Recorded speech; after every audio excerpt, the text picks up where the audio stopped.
Right, we are live. Hey guys, how's it going? Welcome back to the Q Lads channel. We are here for day 3 of the second test match of the Ashes, and it is going to be a very exciting one indeed. We have got England batting at the moment, 8.4 overs faced last night, 2 wickets lost, both of the openers gone for England in this situation. Australia, 473, they decided that they did want to declare, but already a wicket taken for Michael Nessa and also for Mitchell Starc. This is a big session in terms of the whole test match. They're saying that the wicket is going to be looking very good for Nathan Lyon later on in the day. Hopefully a little bit better than my voice is sounding at the moment, but hopefully it is going to be able to last throughout this whole one. But I hope you guys are all doing well. Do let me know how many wickets you think will fall in this first session here for the English. They are starting just a little bit earlier today, so we'll be kicking off at about 11 minutes time or so. Yeah, it should be a very exciting one indeed, and hope you guys are all excited for another day of the Ashes. At this stage, the BBL, it is going to be coming back tomorrow night. So whether or not we do get to see any overlap as well, we have got there Brandon in the chat. Hope we got as well 30 as well. And that there says, Brandon, for how many wickets? Tell you what, if they lost 30 now, that would be the end of the game. And England would be well and truly out of it, that is for sure. But at the moment, just losing those 2 first wickets, David Milan at the crease, sitting on 1 run off 19 deliveries. Joe Root sitting there 5 runs off 4 deliveries. England have a 3% chance of winning this match as the live win probability sits. And it will be Australia with 76% chance of being able to get themselves their second victory of the Ashes. And then going into the MCG, they would be 2-0 up, which is exactly where they will want to be. They've got a good bowl and pace attack. At this stage, Richardson, he went 4 overs in, only went for 1 run later on in later on in the day. I should say it was actually in the end. Unfortunately, the lightning strikes and all sorts were ending up stopping it as well. 2 more live stream go Australia as well, says Brandon there. And yeah, the boys, says Johnny Blaze, welcome in, mate. Hope you are doing well. I'm hoping that my voice will stick around because we have actually got a rugby live stream later on tonight, 2 a.m. Harlequins taking on Cardiff, one of the only Champions Cup games that are actually taking place. We've seen about 5 of them already postponed at this point, so hopefully we don't have too many more of them being taken away. But we are going to be doing that game between the Harlequins and Cardiff, and then I believe on the next day we've got a game at 2 a.m. and I'm trying to remember what game that is. And also Go Australia, says Robert there in the chat as well. But do let me know, ladies and gentlemen, who will pick up the first wicket of the day. Will it be Jai Richardson? Lightning strikes. What lightning strikes as well, says the George Meyer. So not here, but at the ground for Adelaide Oval. So pretty much because of the lightning strikes, it did mean that they did have to postpone play.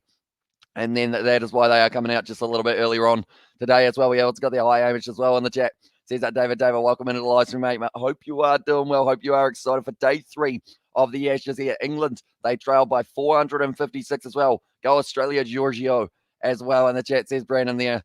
Yeah, at this stage it is going to be, in Australia, says George. Yeah, don't worry. We haven't got too much lightning here. The sun's actually out for once. And also HTO is really good for you. Nice, bro, as well, says Johnny Blaze there in the chat. Yeah, finally decided going to start consuming liquids on live stream. I actually tried to eat chips yesterday on one of the live streams. Didn't go well. Turns out chips and commentary aren't the dynamic duo, even though fish and chips, of course, they would be considered as probably the best combination you can have with your chips, unless you consider tomato sauce maybe as right up there as well.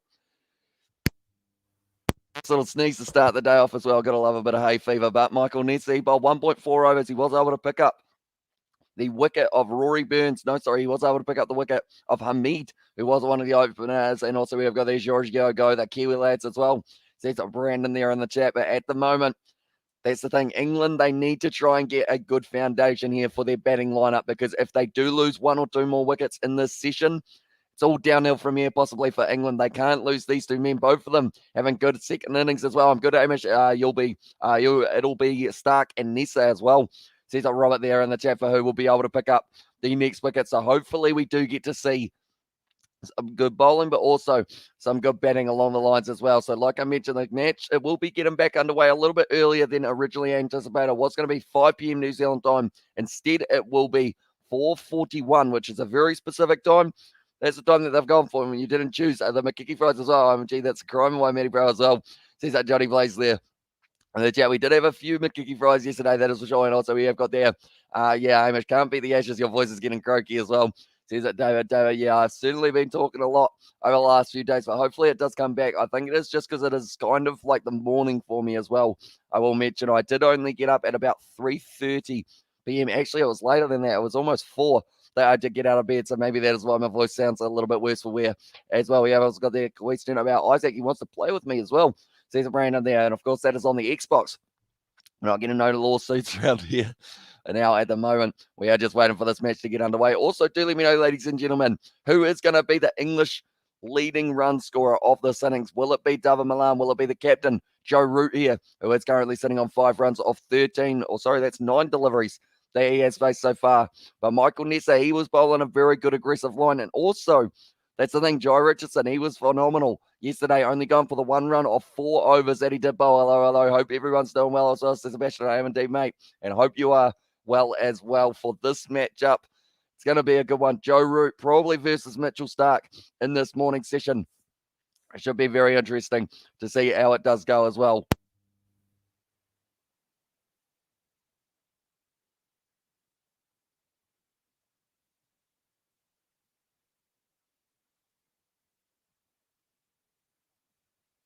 I did mute myself there. And also, did you celebrate 20 minutes after you woke up? Awake and Bakes are on as well, says Johnny Blaze there. And B Butler says, I'm Robert there on the chat. No, I got 3 more tomorrow and 1 on Monday at 12 a.m. as well there. And I did see that they actually announced the leagues, or the pool, for the 7s.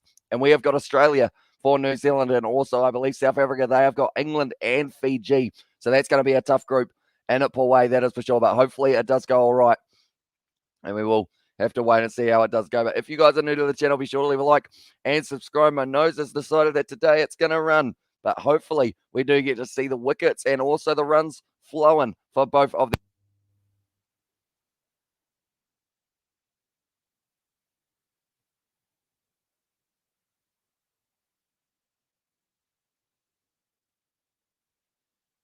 I feel like this is going to be hopefully not all of the first session. We'll have to wait and see. It is quite muggy here at the moment, I think. Which is why my nose, I should say, has decided that it doesn't really like me too much. At the moment, it is going to be 17 for 2. Like I mentioned, England, their openers, wouldn't have been liking these conditions too much. They have mentioned that the grass cover is still there. There aren't really many footholds or kind of foot marks that have been kind of ending up appearing. That's the thing. Australia haven't just got themselves Nathan Lyon. They have also got themselves Marnus Labuschagne with a bit of leg spin if he decides. And it's west weather as well. And there it says it was George Moore. And also we've got the I want to be a moderate. I'll be here every live stream and I can't be here, everyone, because of my YouTube channel as well. Says up Brandon there in the chat and also your legends in the chat. From it, Johnny Blaze here. Very early morning start for Sebastian, 26 in Adelaide. It's probably not too bad overall in Adelaide, is it, Robert? What was the high supposed to be for the day? Is it something around that kind of 28 mark? But if it is overcast, that means there will be a lot of a lot of swing on offer for the Australians here, which means Mitchell Starc, he's going to have a lot of fun, that is for sure. But we will have to wait and see exactly how it does go for Steve Smith as the captain. He is getting the first opportunity because of Pat Cummins missing from this match, and he has been allowed to go back to, I believe, New South Wales. He has been granted access to New South Wales, so he's going to be isolating there for 7 days now, I believe, is the system for that one. If I'm not wrong, we have also got the goodbye. I got to do a live stream now as well. Says Brandon there, so we will see you later. And the boys and the good vibes, 10 out of 10 as well in the chat from Sebastian. But yeah, I hope you guys are all doing well and hope you are all excited for the Ashes, because that's the thing. Depending on how this session goes, and maybe the session after that, we may see day 4 be the last day of this test match. And I don't want it to end, but it seems like it could be coming around the corner unless the English batting lineup, they dig their heels in. They sit out there on a surface that is going to get better and better for bowling throughout the 5 days. We're going to have to wait and see. 27 high and 17 low as well, says Robert Miller there. That's probably pretty decent for today, to be honest. I feel like they won't be minding that too much, the Australians in the field, and sinking those cones for the brothers as well, says that Johnny Blaze there in the chat. But now the sides are making their way out onto the field. It will be Australia fielding. Alex Carey taking a catch yesterday. Or sorry, actually he didn't. Was it? No, it was actually Steve Smith at second slip who did get it. Looking at rain tomorrow in Adelaide as well, says Robert. Is that for the full day or just a little bit in it there as well? David there. And the Java, 8.4 overs down at the moment. David Milan making his way to the crease, sitting on 1 run off 19. Similar start to what David Warner had. It did take him a little while to get going, but we will have to wait and see how it does go. It looks like straight away I'd assume they'll give Jai Richardson, Michael Nisa, and also they have got Cameron Green if they do need to use him as well. I can't believe that Hasib had the balls to just step away from the wickets like that. I honestly think that his wicket was a punishment for that as well, says Sebastian there. Yeah, he literally last second, pretty much like right when he was just about, like I swear Mitchell Stark or whoever it was bowling was about 3/4 through their like action, and then he just stepped away. It was actually Michael Ness's very first ball, wasn't it? If I'm not wrong, but now it is going to be David Milan, the left-hander. Now, this is going to be a good battle. Michael Nessa, he's been bowling very well, picked up his first ever test match wicket, and he will be hoping that he can get himself a few more of them into this matchup at the moment. Joe Root non-strikers end 11 minutes at the crease. Wouldn't have wanted to be out there for last night, that is for sure. Not just because of the fact that the Lightning would have been well and truly zapping everyone all around the ground. That's the thing. They actually had to call play a little bit shorter than what they were initially anticipating, which I believe is why we will get half an hour extra today to try and make up a little bit of that time. And also the fact that they are starting at 4:41. And also, yeah, it was Nessa's first ball as well. Says right there in the chat, but Alex Carey here set up. David Warner first slip. Steve Smith second. Labuschagne third. And then they have got someone at Gully as well. So they've got a very attacking field. I believe it's the big tall man, Cameron Green, who is going to be at Gully for this one. I seen you had like 2.5 million. Oh, sorry, 2.45 views on YouTube. Big numbers, bro. Very nice, me, brother, as well, says Johnny Blaze. Yeah, it has been absolutely incredible the past year on YouTube, and we have got no plans of slowing down yet. We've got plenty of plans for future ones, and also, yeah, he made Nessa's first ball a memorable one as well. Says Sebastian, but then Michael Nessa, he was able to repay the favour and was able to pick himself up that very nice wicket into the end as well. But we are getting very close to this first ball getting bowled, ladies and gentlemen. If you are new to the channel, be sure to leave a like and subscribe. Day 3 of the Ashes at Adelaide Oval is about to be underway, and play will be beginning. Nessa 1.4 overs down at the moment. He has still got 2 deliveries left, and that's going to be beautifully bowled once again by Nessa just outside of the off stump, and he couldn't really leave that one, unfortunately, for him. He had to slightly play it came back in and almost clipped the bat of Milan. But it seems like if he continues bowling like this, Michael Nessa, like everyone was saying that this could be the only test match that man gets, but I really hope it's not, because he is already, from his first little while, definitely with the bat in hand as well, was able to get himself about 35 quick runs for the Australians, which really put them in a dominant position. They trail at the moment by 456. That's the end of the over now for David Nessa. That's not his name. I'm looking at David Warner. I'm thinking of Michael Nessa, and I'm looking at David Milan as well. So there's plenty of Davids all out on the field. There's the end of the over, like I mentioned, and it is going to now be 9 overs down, 17 for 2 here for England. And that is the first 2 deliveries that we get to see for day 3 of the Ashes. So we have still got 2 more days left. Theoretically, as long as England can bat long here, we will get to see that final day perhaps. But anyone else who doesn't know about the BBL schedule that we have got at the moment, it is going to be the Brisbane Heat taking on the Sydney Thunder. That is on Sunday. Don't worry about the 4 days, 15 hours. That was when I took the screenshot of it, where it is going to be happening. And then also the Scorchers and the Hurricanes, they are going to be playing on Monday night. So both of those could overlap with the Ashes if it does end up going long as well. Good day, my man. Hope you're doing well as well, says Orlando. I am indeed. Thanks, mate. Hope you are doing well as well. Got plenty of action today for the cricket. And also, we've got a rugby live stream later on. The Harlequins, they will be taking on Cardiff, one of the only Champions Cup matches that we are actually going to get to see this week in terms of for the 2 a.m. slot. I believe about 3 others have been taken away, nicely bowled by Jai Richardson, who is going to get to open the bowling straight away, getting it down at 136.2 as well. I think they'll play again at ECG or Blundstone or MCG in green spots as well. Says it was Robert Miller there. And the chat, I believe, did they say that Hobart, Blundstone Arena? Oh, sorry, I think they'll play them again at NCG or Blundstone, or MCG. Oh, it's going to be a no ball for Jai Richardson. So not the best start, just getting that one a little bit wrong. You would have hated to see that as a wicket. That is for sure. We saw that one yesterday. Yeah, nothing behind the line there for Jai Richardson. Running in once again. That one's a little bit better. That's going to be a nice shot through cover 4. It was Joe Root, and he is going to be off the mark for the day, moving up onto 6 runs off 11 deliveries. And at the moment, Nathan Lyon, day 4, I will say, is when he is really going to shine. Like, he has got a lot of talent with the ball in hand, and he has got a lot of wickets to go alongside that talent. So if he can get into the position of, like, when that surface is just doing plenty, because we saw Joe Root get a nice bit of turn, and that was only on day 1 or day 2 of the test match as well. And also, we have got, I'm so sad that the pandemic is killing off the Champions Cup as well, says Sebastian. Yeah, I know that Leinster at the moment, they are not happy with the decision that they have had, because they have they had to default 28-0 to Montpellier, even though Montpellier also had cases.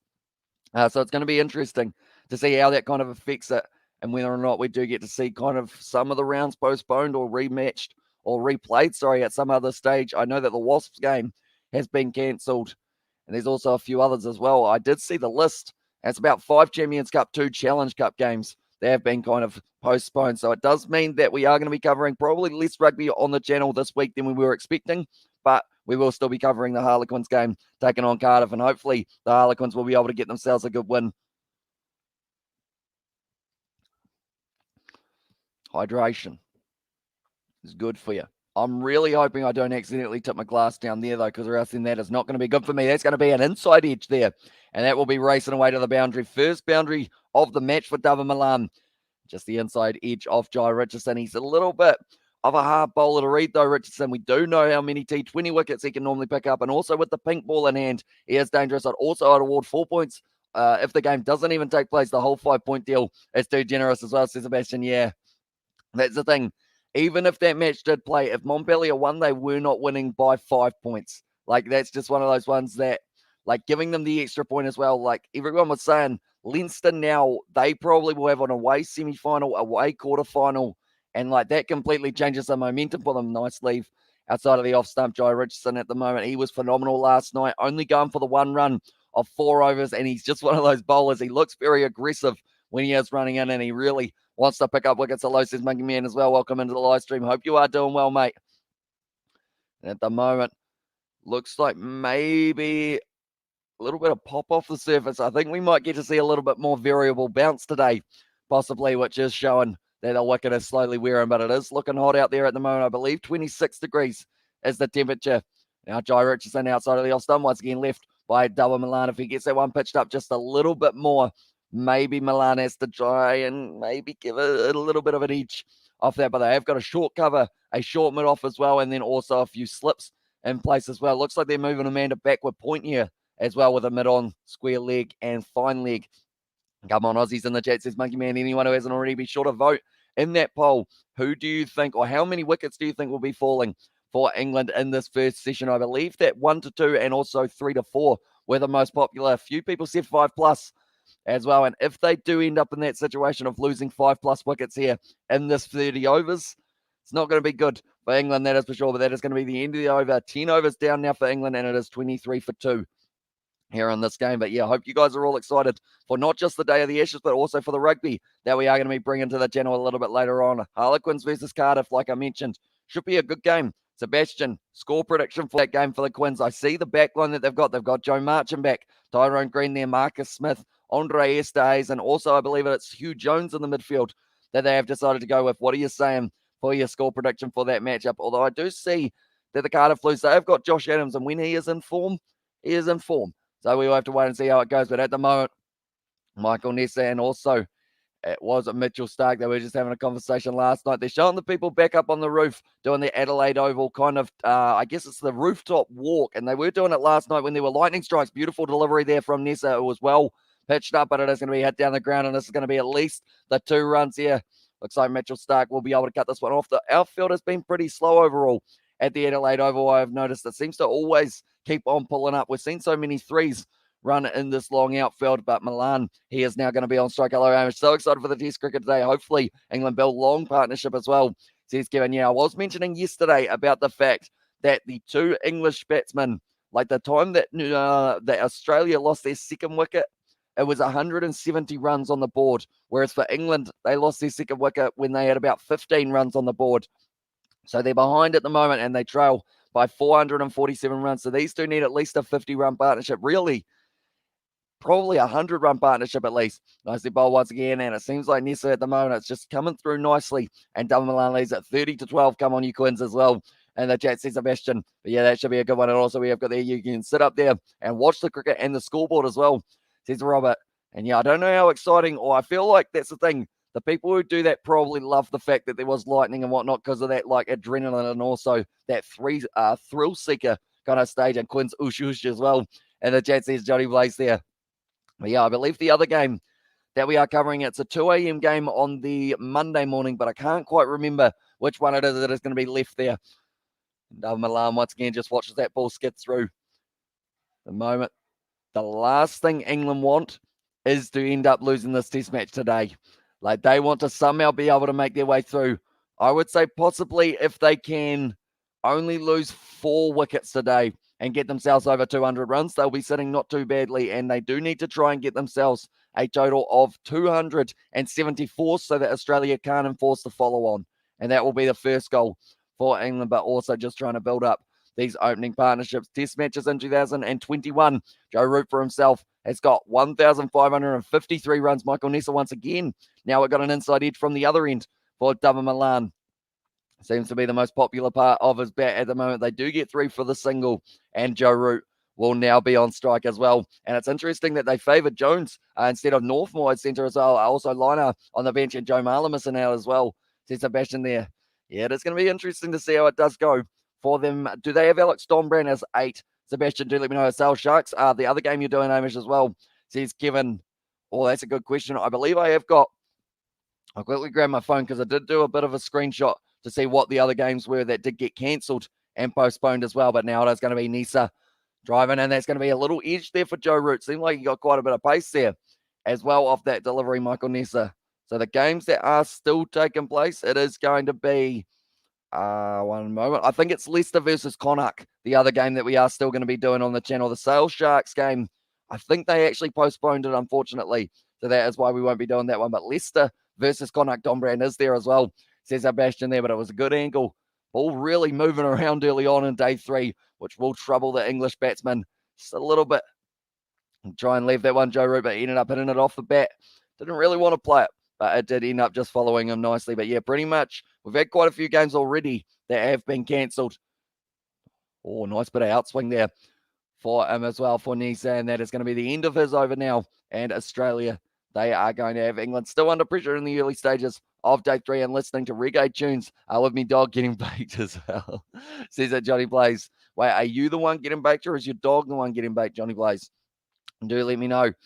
Yeah, at the moment, with all of these games that are being postponed and cancelled in the Champions Cup, it makes you wonder who is going to be making it through to the round of 16. Of course, it's a very short competition in some regards for that group stage. You only have 4 games, and if one of them is postponed/cancelled and you have to give the points to the other side, that is when it can really be tough for these sides. Definitely if they have got a match fit 23 and they are kind of told that they are able to play right till the last moment, which I believe is what happened for Leinster as well. And also we've got their favourite reggae artist, apart from Bob Marley as well. Says Sebastian there. It's going to be played nicely by Joe Root just outside of the off stump, and Richardson is once again going to be steaming into the attack. Mitchell Stark still available. Cameron Green also could be one that they decide to use. I feel like while this ball is still new, we're only 11 overs in, so I don't think we'll see Nathan Lyon until maybe the last over of the first session. Don't think he would have been expecting to bowl just as of yet, just because they've still got the pressure on, and the quicks are certainly doing the job at the moment, picking up the 2 early wickets as well. Joe Root, that is a massive wicket that they, of course, would like to be able to get. Joe Richardson nicely played there by Joe Root, nicely taken though, and the gully by Cam Green. It was a big man, so getting down to the ground for Cam Green is very tough. Both of us, mate, it's so smoky in here, I can barely see anything as well, unless there could be a good game as well, says Kevin. Yeah, unfortunately, they did end up cancelling that game up against Montpellier, and because of it, Montpellier actually received 5 bonus, or the full 5 points available, and a 28-0 scoreline, which will mess up the points differential of Leinster just a little bit more. With Cameron Green doing nicely there. Nicely glided shot there from Joe Root, and then it's going to be 4 runs for him, almost backward point region, and that is going to be the first boundary of the day for Joe Root, and trailing now by 441 runs here, England. Certainly need a good partnership between these two. They've already, that's the thing, Rory Burns, he was gone in about the 3rd or 4th over, I believe it was, whereas in the end, Hamid, it was only about the 6th or so. OMG, there are so many great reggae acts as well. I love all songs dedicated to the Herb as well. Seems like Johnny Blaze there at the moment. Joe Root looking like he is going to be out there for a little while here for England for the start of day 3. Michael Nessa once again, Joe Richardson there pitching it up. It is nicely fielded by Travis Head, who might even, that's the thing, Australia have got that many bowling options that if they do enforce the follow-on, they have still got options. Travis Head, he will be able to bowl if he needs to. Steve Smith Imagine if he bowls himself and whips out some of those old leg spin deliveries that we did see way back in the day from Steve Smith. I don't know whether or not that would happen, though. He'd probably more than likely give it to his buddy Marnus to be able to have a bit of a swing. But most test runs at the moment for England, well and truly Joe Root, more than 1,000 runs more than anyone else, including Rory Burns, who has been opening the batting. Jai Richardson, nicely played by Joe Root, and that is going to be the single scampering through once again. Park the bus at the crease, lads, as well. And there, Sebastian. And that at the moment, it seems to be what the plan is for Joe Root and David Milan. They need to bat time here. And also Jamaica in the chat from Sebastian there as well. But yeah, Australia, very good innings for themselves. 150.4 overs faced. That would have worn down the English bowling attack, which is why these batsmen, they certainly want to be out there a little while. You don't want to send out your bowlers after such a hard day. I'm thinking of Ben Stokes. He is going to be in next. And he had such a tough day with the ball in hand in terms of just putting in the repetitive bounces that he did have to bowl. He won't want to be out there anytime soon. David Milan once again taking the nice quick single there. Good running between the wickets for England. Rotating the strike, and that's going to be the end of the 12th. 34 for 2 here for them as well. Do let me know, ladies and gentlemen. We did ask the question of who is going to be the first wicket taker for Australia. Who, or actually, we'll go when will that wicket be taken? We are currently sitting 12 overs in. I'm going to say that it will be David Milan losing his wicket in the 19th over. Is what we're going with. Don't know why. Just seems like the right idea for that one as well. But do let me know what over it will be that they do lose the wicket and who it will be that does end up losing their wicket in the chat as well. But anyone who hasn't already, be sure to leave a like and subscribe. Joe Root at the moment just getting some run and repairs for himself with that thigh pad. That's the thing. It's going to be hot out there, but not as hot as it has been the last couple of days for the English in the field. They had to play in 35-degree temperatures yesterday. The most for today, I believe, is only sitting around that 26, 27. So it does mean that they should be able to keep nice and cool, calm and collected here at the crease. And I'm sure that those English players will be very happy to be in the changing rooms at the moment, just getting to chill out for a little bit of time. But at the moment, Joe Root just putting on the gloves, and it will be Michael Nessa now bowling the ball to David Milan once again, straight across him. A little bit of in-swing there late for Michael Nessa. Milan at the moment sitting on 7 runs off 32 deliveries. I voted for no wickets in this session. When I said they have to park the bus, I really mean it as well. Says Sebastian there. We'll have a quick look and see how everyone else is voting at the moment. The most popular option is 3 to 4 wickets in this first session. 39%, and then 26% have said 1 to 2. 22% have said 5+, and then the lowest option is actually 13%, and that is for no wickets lost in this session. So we will have to wait and see. You could be correct there, Sebastian. And Nessa now a little bit leg side-ish, a little bit uppish as well with that shot from David Milan. But it's taken nicely in the deep by Jai Richardson just for the single. And if England can keep on rotating the strike, this is very good. You don't want to be at the same end for about 6 balls in a row, because it just gives the bowler an opportunity to slowly just work out how they're going to be able to get you out. So as long as you keep on rotating it, they have to keep on finding different tactics. Definitely when you've got a right-hander, left-hander combo, it does make it very tough to find yourself that line and length that you are going for the Aussie quicks. And at the moment, Michael Nessa started his test career absolutely phenomenally, picking up the wicket of Hasib Hamid, and then also Rory Burns. Rory Burns, who did lose his wicket relatively early for them as well, with Mitchell Starc being able to pick it up. Michael Nessa nicely bowled it, is going to be on the pads of Joe Root, and he does whip it away. He's looking like he is in good touch today for Joe Root at the moment, and it is certainly a little bit easier about it there at the moment than it was last night, because last night it was not fun at all for the English bowlers, or in the English batsmen, I should say. There was actually a moment when one of the bowlers, they were running in, and just before he bowled, massive lightning strike. And it was just one of those ones that they were discussing what happens if he gets out on that ball, and who you got taking the next wicket, Hamish, as well, says Robert. I will say it will be Mitchell Starc. Mitchell Starc in the 19th, and it will be David Milan who loses his wicket. I'm getting very specific here, but if I'm somehow right, will be impressive as well. Seemed like the batting struggle to score runs on the pitch seems 90 mark as well, says Kevin there. And also what a live stream sevens, Fiji sevens and Wallaby sevens, one of the best games of the year, 31 points to 29 as well in there as well from Brandon. But at the moment, it is going to be Joe Root on strike, the captain of England. We did see Steve Smith be able to bring himself up to 90 runs for his side. Can Joe Root do the same, and maybe do one better, make his way to the 100 outside of the off-stump? Nessa just give it a little bit of width, and Joe Root goes, nah, not playing that one today, mate. Not yet. Anyway, I feel like we will start to see a few more expansive shots from Joe Root in the later stages of the day, but not right now when they are still in the pressure cooker, because at the moment, 6% chance for England to be able to win this match. They lost the 2 early wickets with David Milan and also Joe Root now at the crease. That's the thing. 6% chance of England winning that one. That has actually gone up quite drastically since the start of the day, where it was 3%. So that shows just a couple of overs where they have been able to get themselves some runs, and straight away England, I wouldn't say they're back in the match, but they are certainly trying to build their way towards it.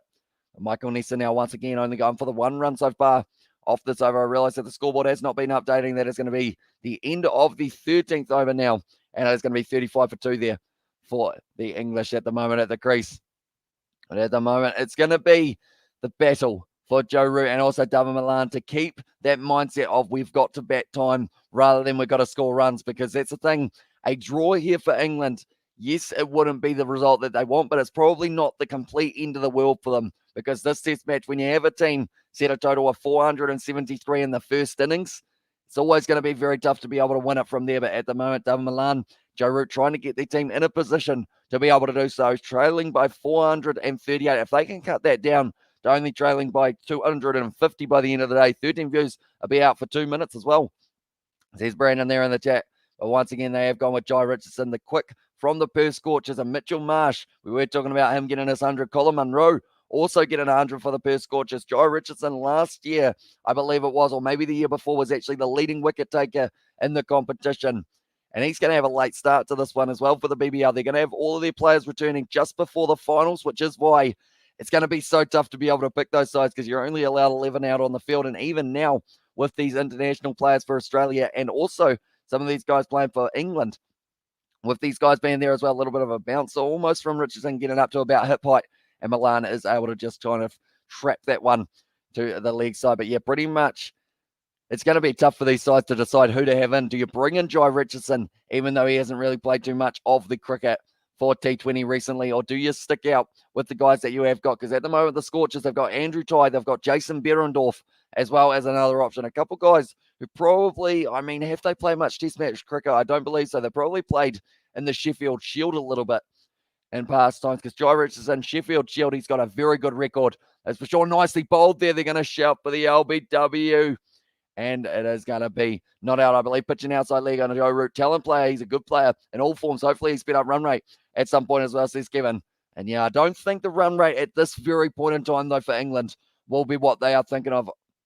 I think they will just be batting a little bit of time. JJJ in the chat from Bunty as well. Welcome into the live stream. So it's just hitting it into his pad there, which is why Jai Richardson stopped appealing pretty much straight away. The whole slip caught and we're still going for it, though. But he knew straight away that it was off the bat. Jai Richardson, David Milan on strike, 8 runs off 36, nicely bowled, and he is getting some good pace at the moment, 138 Ks, and we know how quick Mitchell Starc can bowl the ball down there. 150 is normally where that man tries to aim, but we have got 2 hours left of this session, ladies and gentlemen, because we did start a little bit earlier due to lightning strikes yesterday taking place. Just showing there that David Milan, he did end up getting the inside edge onto the pad. So it shouldn't have been out, that is for sure, and he definitely would have reviewed it.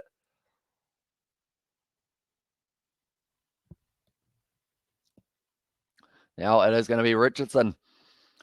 4 dot balls in a row. He has been very economical, although he has gone for 13 so far today. Nice drive down the ground for Milan, and that is looking like it is going to be either going right to the boundary or pulling up just short. It looks like he struck it nicely. That is going to be racing away for 4. Good shot from Milan there. And also, just to make sure, Hamish, we have Quins versus Cardiff today and Leinster versus Connacht tomorrow, don't we? As I said, Sebastian, we do indeed. Those are the probably only 2 Champions Cup games that we will be covering, just because at this point, we know that they're taking place, maybe.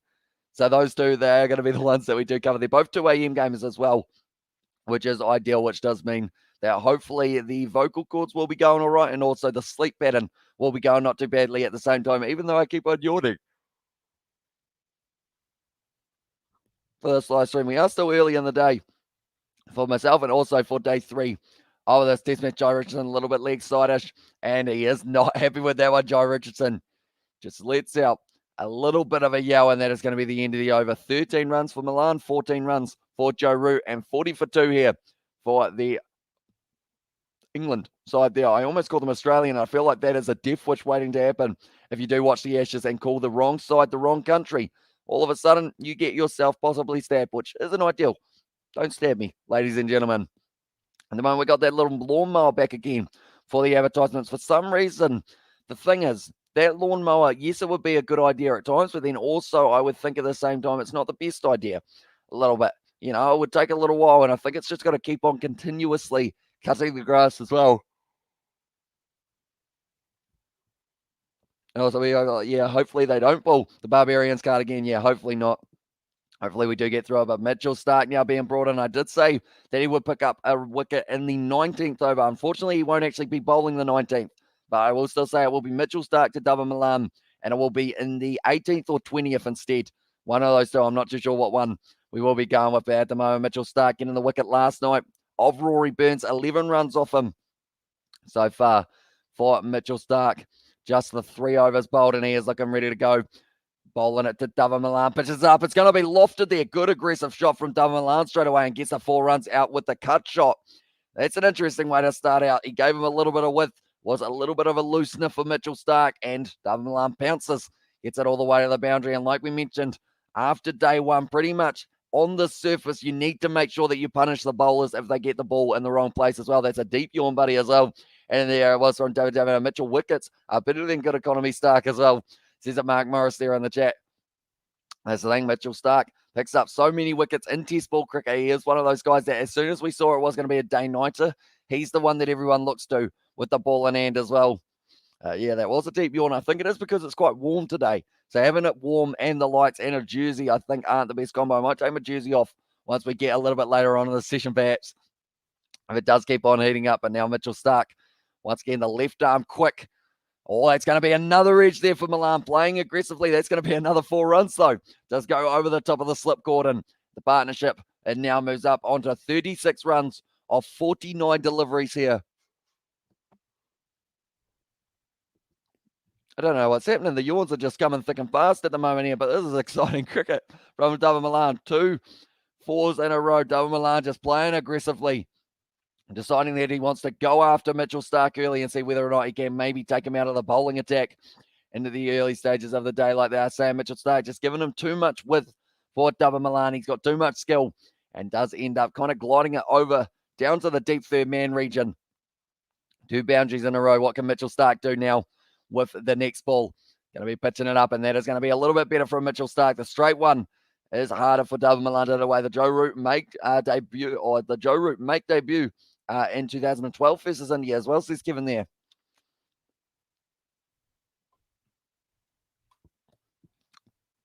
The yawns are now just annoying me. I don't know why they're all happening. So I thought I got a decent night's sleep last night as well, so I don't know what's going on there. But anyone who is new to the channel, be sure to leave a like and subscribe. I don't normally yawn every 5 seconds out of sure, but at the moment, Mitchell Stark looking like he's not too happy with that one. For the foot placement at the moment, Dava Milan once again going to be on strike outside of the off stump and left for Dava Milan. That is certainly in a better spot for Mitchell Stark. Still getting them through at 144 Ks. And when you get up near that 150, that is where the indecision from the batsman can come into play, because you don't know whether or not you're going forward, whether you're going back. And then by then, Mitchell Stark knocks your PX over as well. But Dava Milan moving up nicely, 43 balls faced and 21 runs he's been able to get for himself, and 14 runs at the moment for Joe Root, as I'm yawning as well, very early in the morning for me as well. And the chat says Sebastian there, and hi, how are you as well, says Cricket Forecast. Hope you are doing well, mate. And yeah, I hope you are excited for this one. I'm doing very well, other than the fact that I keep on yawning, even though I'm not tired. But it seems to just be the way that it is going at the moment. Mitchell Stark, that is a better ball. Nice straight drive, though, from Dava Milan. And this is going to be at least another 2 runs. Oh, the ball's almost spinning in the outfield there by the looks of it. And it is just going to be going back for the 3 runs. Good shot from Dava Milan, looking aggressive in the early stages of the day. And that is exactly what England will love to see. 15 overs almost down here. And Dava Milan has got off to a great start in the day. Hey, man, as well says Yusuf as well. Welcome into the live stream, mate. I hope you are doing well. And hope you are excited for an exciting day of the Ashes as well. Can the game finish tonight as well? Says Yusuf. The way that these two are betting, I would say it will not. But maybe day 4 afternoon session is still probably is possibly an option. It depends on how many more wickets they do lose today as well. But we will be covering the BBL tomorrow night if it has not quite finished for the Ashes. So be sure to stick around for a little bit of T20 cricket if you guys are new to the channel. But at the moment, it is going to be just a sight screen. Someone is in the way, and currently going for 11 runs so far off this over for Mitchell Stark. We're almost 15 overs into the batting of England. Australia, they batted for 10 times as much of this time. I have 5K waiting for a draw. No bet for Australia as well, Cesar Yusuf there, and it was a good delivery to Joe Root straight away to end the over as well, and that would be criminal as well to see Sebastian, and also I have 5K waiting for a draw. Oh, okay, so you'll be hoping that it does just keep on going and going and going, so hopefully it does work out for you. That would have been paying a decent amount there, Yusuf, if I'm not wrong, that one, so hopefully it does work out for you as well, and also Hamish seems exhausted as well, so Kevin, that's the thing. It's weird because I'm like completely fine, but for some reason I think it is the heat because we've gone from being quite cold and now we're 17 degrees, and I feel like I wore the thickest jersey that I found, which wasn't a good idea.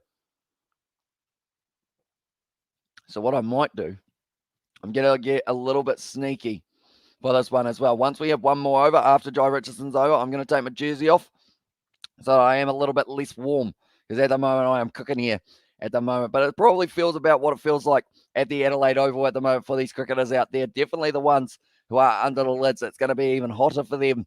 Jai Richardson now charging in to Dava Milano, once again leaves it outside of the off stump. He's picking his ball at the moment, Milano. He doesn't seem to be going crazy in terms of how many shots that he is playing. He did go after Mitchell Starc for the first two deliveries, but then from there, just being sensible with it as well. But Joe Root, this partnership currently sitting on 39 runs off 54 deliveries.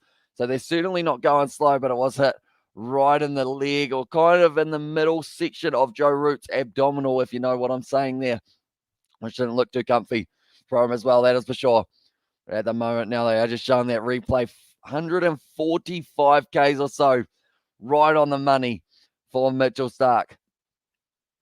Unless, of course, you Joe Root, then it is the worst thing since just anything, indeed, for a male as well. But now Dava Milano on strike. Jai Richardson coming round the wicket this time now, getting the angle a little bit better, and that is going to be, once again, another dot ball. And at the moment, Richardson, he's not looking too happy with the bowling this early on. He was very aggressive with his bowling yesterday, and it was working pretty well for him as well. Only going for the 1 run. He is already, from the 3 overs he has bowled today, he's gone for 17 runs, which is quite a few. That is for sure. But he's also got the talent to be able to pick up a wicket if he can get that line and length right. He's got enough pace as well to create that indecision, like I mentioned. Not quite as much as Mitchell Starc, but still a lot more than someone like a Stuart Broad or someone along those lines. Nice shot there by Milan out through cover. And once again, it is going to be a couple runs here for the Australian fellas to chase, unfortunately, Travis Head, and to run after that one. And that's the thing, the more and more that they run the Australians around in the field, the tighter and tighter that they will become when it comes to that bowling side of it as well, which is great news for England. But it was a good shot from Dava Milano, just gliding it through cover there, looking aggressive in the early stages for himself in the day, which is great to see because England, they certainly need a lot of runs. And Ari, they trail at the moment by 419 runs there. Jai Richardson, that's a better one, finding the edge, and it has gone through the hands of Steve Smith, who's going to be chasing after it. If it did carry, I believe it bounced just beforehand for him as well, and he is holding the finger at the moment, Steve Smith. Not too happy with that one. I believe it didn't quite carry through. Dava Milano played that one with quite soft hands for the edge, and it was, I believe it bounced to Steve Smith. We might have to see it from a wide angle. That camera didn't really show it, but I believe it did end up bouncing. Yeah, it did. Ended up bouncing, and then it was almost the second bounce for Steve Smith as well as Marcus Smith playing for the Harlequins. He is indeed. So he will be an exciting prospect for them in that game as well. Yeah, we will have to wait and see how that goes. That is 2 a.m. New Zealand time, so that is currently sitting. That's a nice ball from Joe Richardson, whipped off the legs, though, by Joe Root, down to fine leg. Which in this one is Usman Khawaja, so he actually gets a little bit of an opportunity there as well, but that is going to be now just the one delivery left of Joe Richardson over. Root will make a ton, says Aiden there in the chat as well, but currently sitting on 27 runs for Dava Milano. I feel like this partnership, I did mention that it's got to go to 50. It's already almost at 50, so they've been going extremely quick today by the looks of it, but it's great to see for England because they certainly, like I mentioned, if they want any chance of winning this test match, they need to find a way of getting about 500 runs here as well and not taking too long to do it. That is going to be a leave outside of the off stump. And what I am going to be doing, ladies and gentlemen, I am quickly going to be taking my jersey off. So what I will do is I will put it into the solo layout of just the scoreboard for about 5 seconds. And just because I don't know how many layers are going to end up coming up and all sorts as well. And I will have to take off the headset, etc. So I will be back in probably about a minute time or somewhere around there. So we'll see you all very, very shortly.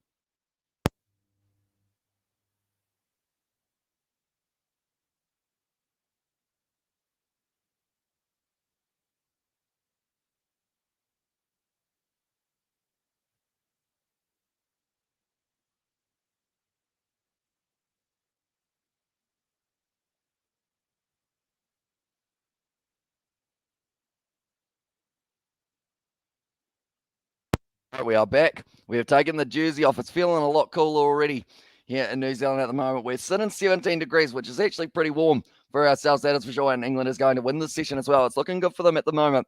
They've already had about 7 overs and haven't really been losing any wickets at all, which is something that, of course, Australia won't be too happy about. They will want to take these early wickets of the day and try and continue that momentum that they were forming for their one yesterday. But yeah, anyone who doesn't know about the wickets, Rory Burns losing his wicket for 4 runs off at 3 deliveries. Hamid, it's a good Yorker from Stark.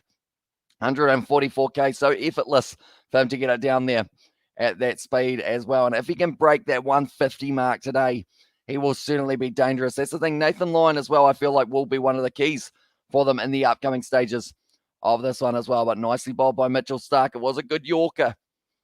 It was going across the crease a little bit, so it wouldn't have quite hit the stumps, but it was still looking decent as well. But yeah, Joe Root, it seems like maybe he will be able to go on and get himself the 100. And if Dava Milan can get 100 as well, then England, they are still right in it for this one. 30% chance of a draw at the moment at this stage of the test match as well, outside of the off stump. Almost playing in at Joe Root, but does leave it in the end. 148 Ks there for Mitchell Stark, slowly getting quicker and quicker here for himself. I feel like that's a weird sentence, isn't it? Slowly getting quicker and quicker, because kind of polar opposites, but that's all right. Anyone who is new to the channel, be sure to leave a like and subscribe. At the moment, we are watching the Adelaide Oval Test match. It is currently sitting at the 3rd day of the match, and it is going to be very important that we do get to see some good bowling from the Australians, but also some very good batting from England. They want to really set themselves here to be able to get in the position to draw it, go only 1-0 down in the MCG Test match, the Boxing Day Test match. It is coming just around the corner as well. Nicely bowled by Mitchell Stark, once again pitched up, and it is going to be hit down the ground by Joe Root just for the dot ball. Stark currently sitting 4.3 overs bowled, 1 for 22 here for his bowling figures. He was the man who was able to pick up the wicket of Rory Burns, but Ben Stokes next to the cheek, or next to the, not next to the cheek, next to the crease, I should say. If England reach total of Australia, how much do you think England can make as well? Says Kevin, I think if they reach the total for a start for England here, I think the big goal for them will be to make sure that they get another 219 runs so that Australia can't enforce the follow-on. And then that does mean that when they get to bat later on, they will still have a chance of being able to go on and win. Love a checkerboard Mo lawn as well. And it does look very nice as well, kept in the kind of outfield for Adelaide Oval. It is relatively slow, the outfield I've noticed so far. Be sure to like and subscribe to the channel. Enjoy the commentary and happy cricket as well, says Sebastian there.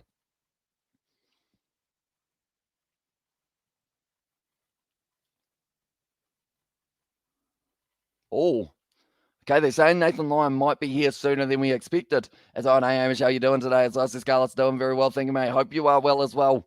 And yeah, at the moment, 6% chance for England to be able to win this test match. 64% chance for Australia after declaring on 473. But like they're saying, Nathan Lyon perhaps not too far away. Nice ball there from Mitchell Stark.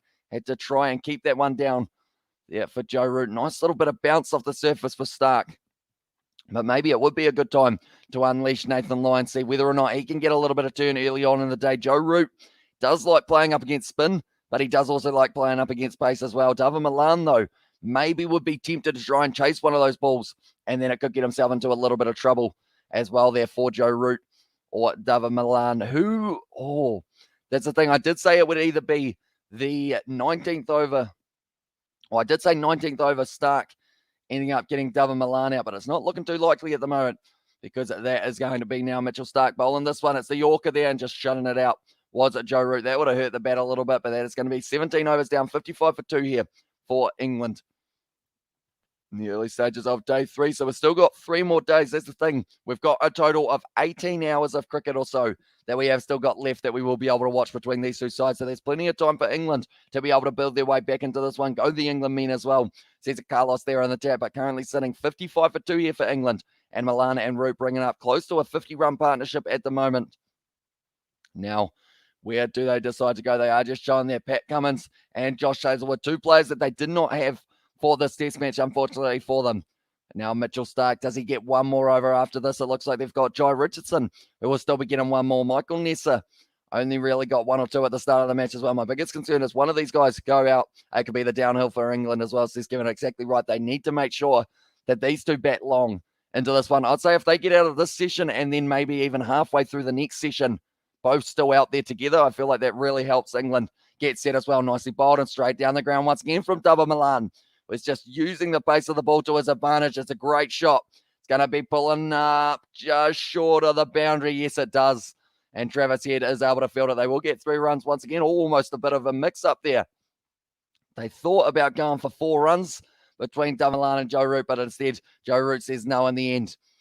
But anytime the ball has been too full, Damalan just on the front foot plays at the straight drive, and it has been a very nice shot repeatedly for him in it today. And also, if they're giving him too much width, he has been punishing them by hitting it out through that kind of point region as well. So they were thinking about going for 4, decided against it in the end. Probably very good call for them as well there. But Richardson now sitting 25 runs off his so far. Yeah, both innings at the Gabba. England collapsed after this partnership was broken as well, says Mark Morris. So yeah, they need to find a way of whoever becomes the set batsman after this partnership. They need to build another one with Stokes. That is one thing that Australia did extremely well for their innings, was anytime someone went out, they built up another partnership.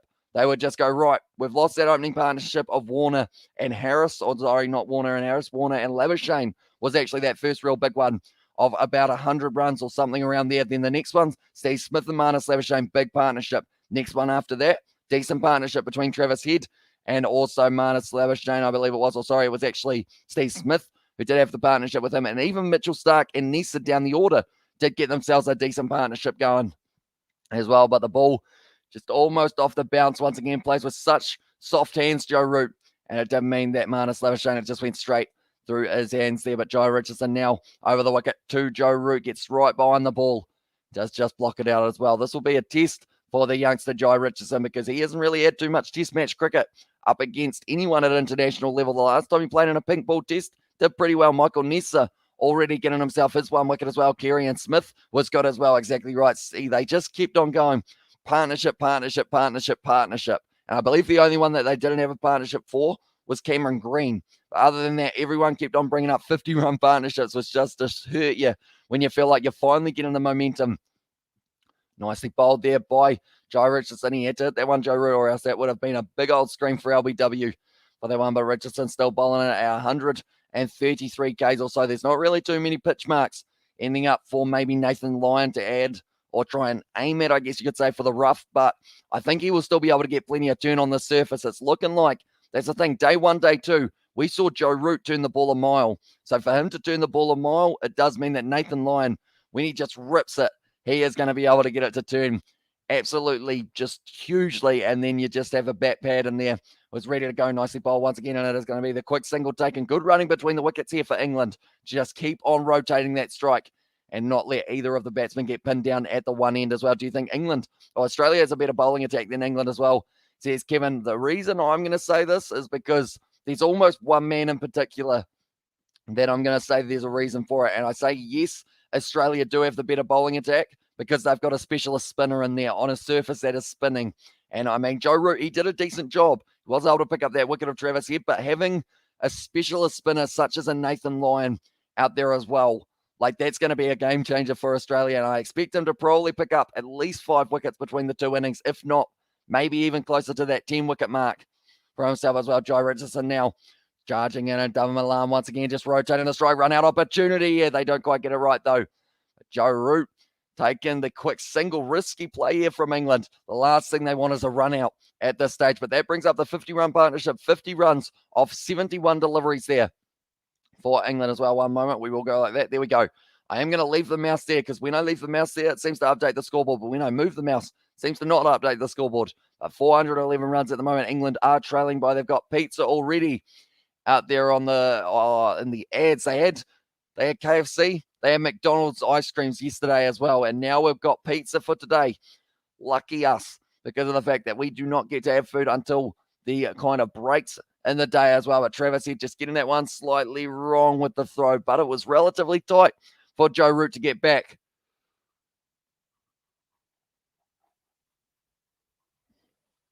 And they're saying the load up was a little bit wrong. Root won't get run out. No worries, he's not Ponty. So says I bashed it there in the chat. And at the moment now, it is going to be Mitchell Starc once again. Now, I did say Starc will get Milan's wicket in the 19th. I guess this is kind of the 19th over. So we will have to wait and see whether or not it will be. I didn't actually say how he would get him because I feel like I was being already very, very specific. Caught second slip, Steve Smith. We'll go with that. just for this over now. It's going to be Mitchell Starc. Leaves that one outside of the off stump. Double Milan not willing to chase 144.4 Ks here for Mitchell Starc. So still getting that mid 140s for the early stages. I don't believe we've seen a 150 ball yet from him today, but he will be warming into it a little bit. But they are just showing there for that. Oh, it would have been probably just safe there for Joe Root. So that is probably why they were saying about how he should have gone for the underarm rather than the load up throw, because he would have saved just that little bit more time and perhaps would have been able to get that wicket of Joe Root between the wickets. But that's the thing. Very quick between the wickets, these two. Double Milan, I feel like with all of his T20 experience, it's just really helped him in terms of being able to work out the singles. That was a nice in-swing and delivery from Mitchell Starc there, right in the slot where it can be a little bit risky trying to get on the front foot for it as well. But Milan sitting 31 runs off 53. Good start to the day for England, like I mentioned. And we are going to be back for the second session as well and the third while we are at it. So if you are new to the channel, be sure to leave a like and subscribe for more Ashes action. That is a good in-swing and delivery from Mitchell Starc. And Double Milan just having no option but to just try and chop it out. The moment Nathan Lyon, he will be out on the field. He will be ready to go with the ball. We haven't seen him kind of warming up his arms yet, which is why maybe they will wait just a little bit longer. I expect before the end of the session, though, he will get himself a little bit of the ball in hand, see whether or not he can pick up a nice wicket. It's going to be the bouncer there. Well bowled there from Mitchell Starc, and Double Milan has to drop to his knees for that one. That one was following him a little bit as well, so he well and truly had to do the limbo under it there for Double Milan. Now, in a T20, he probably would have taken that one on for the pull shot, but Test match cricket, he's done very well to just leave that one. And that is one thing he seems to do extremely well, is adapt to the different styles of cricket that he has to play. Oh, got the bat and the hands out of the way there. That is an impressive duck from Double Milan there.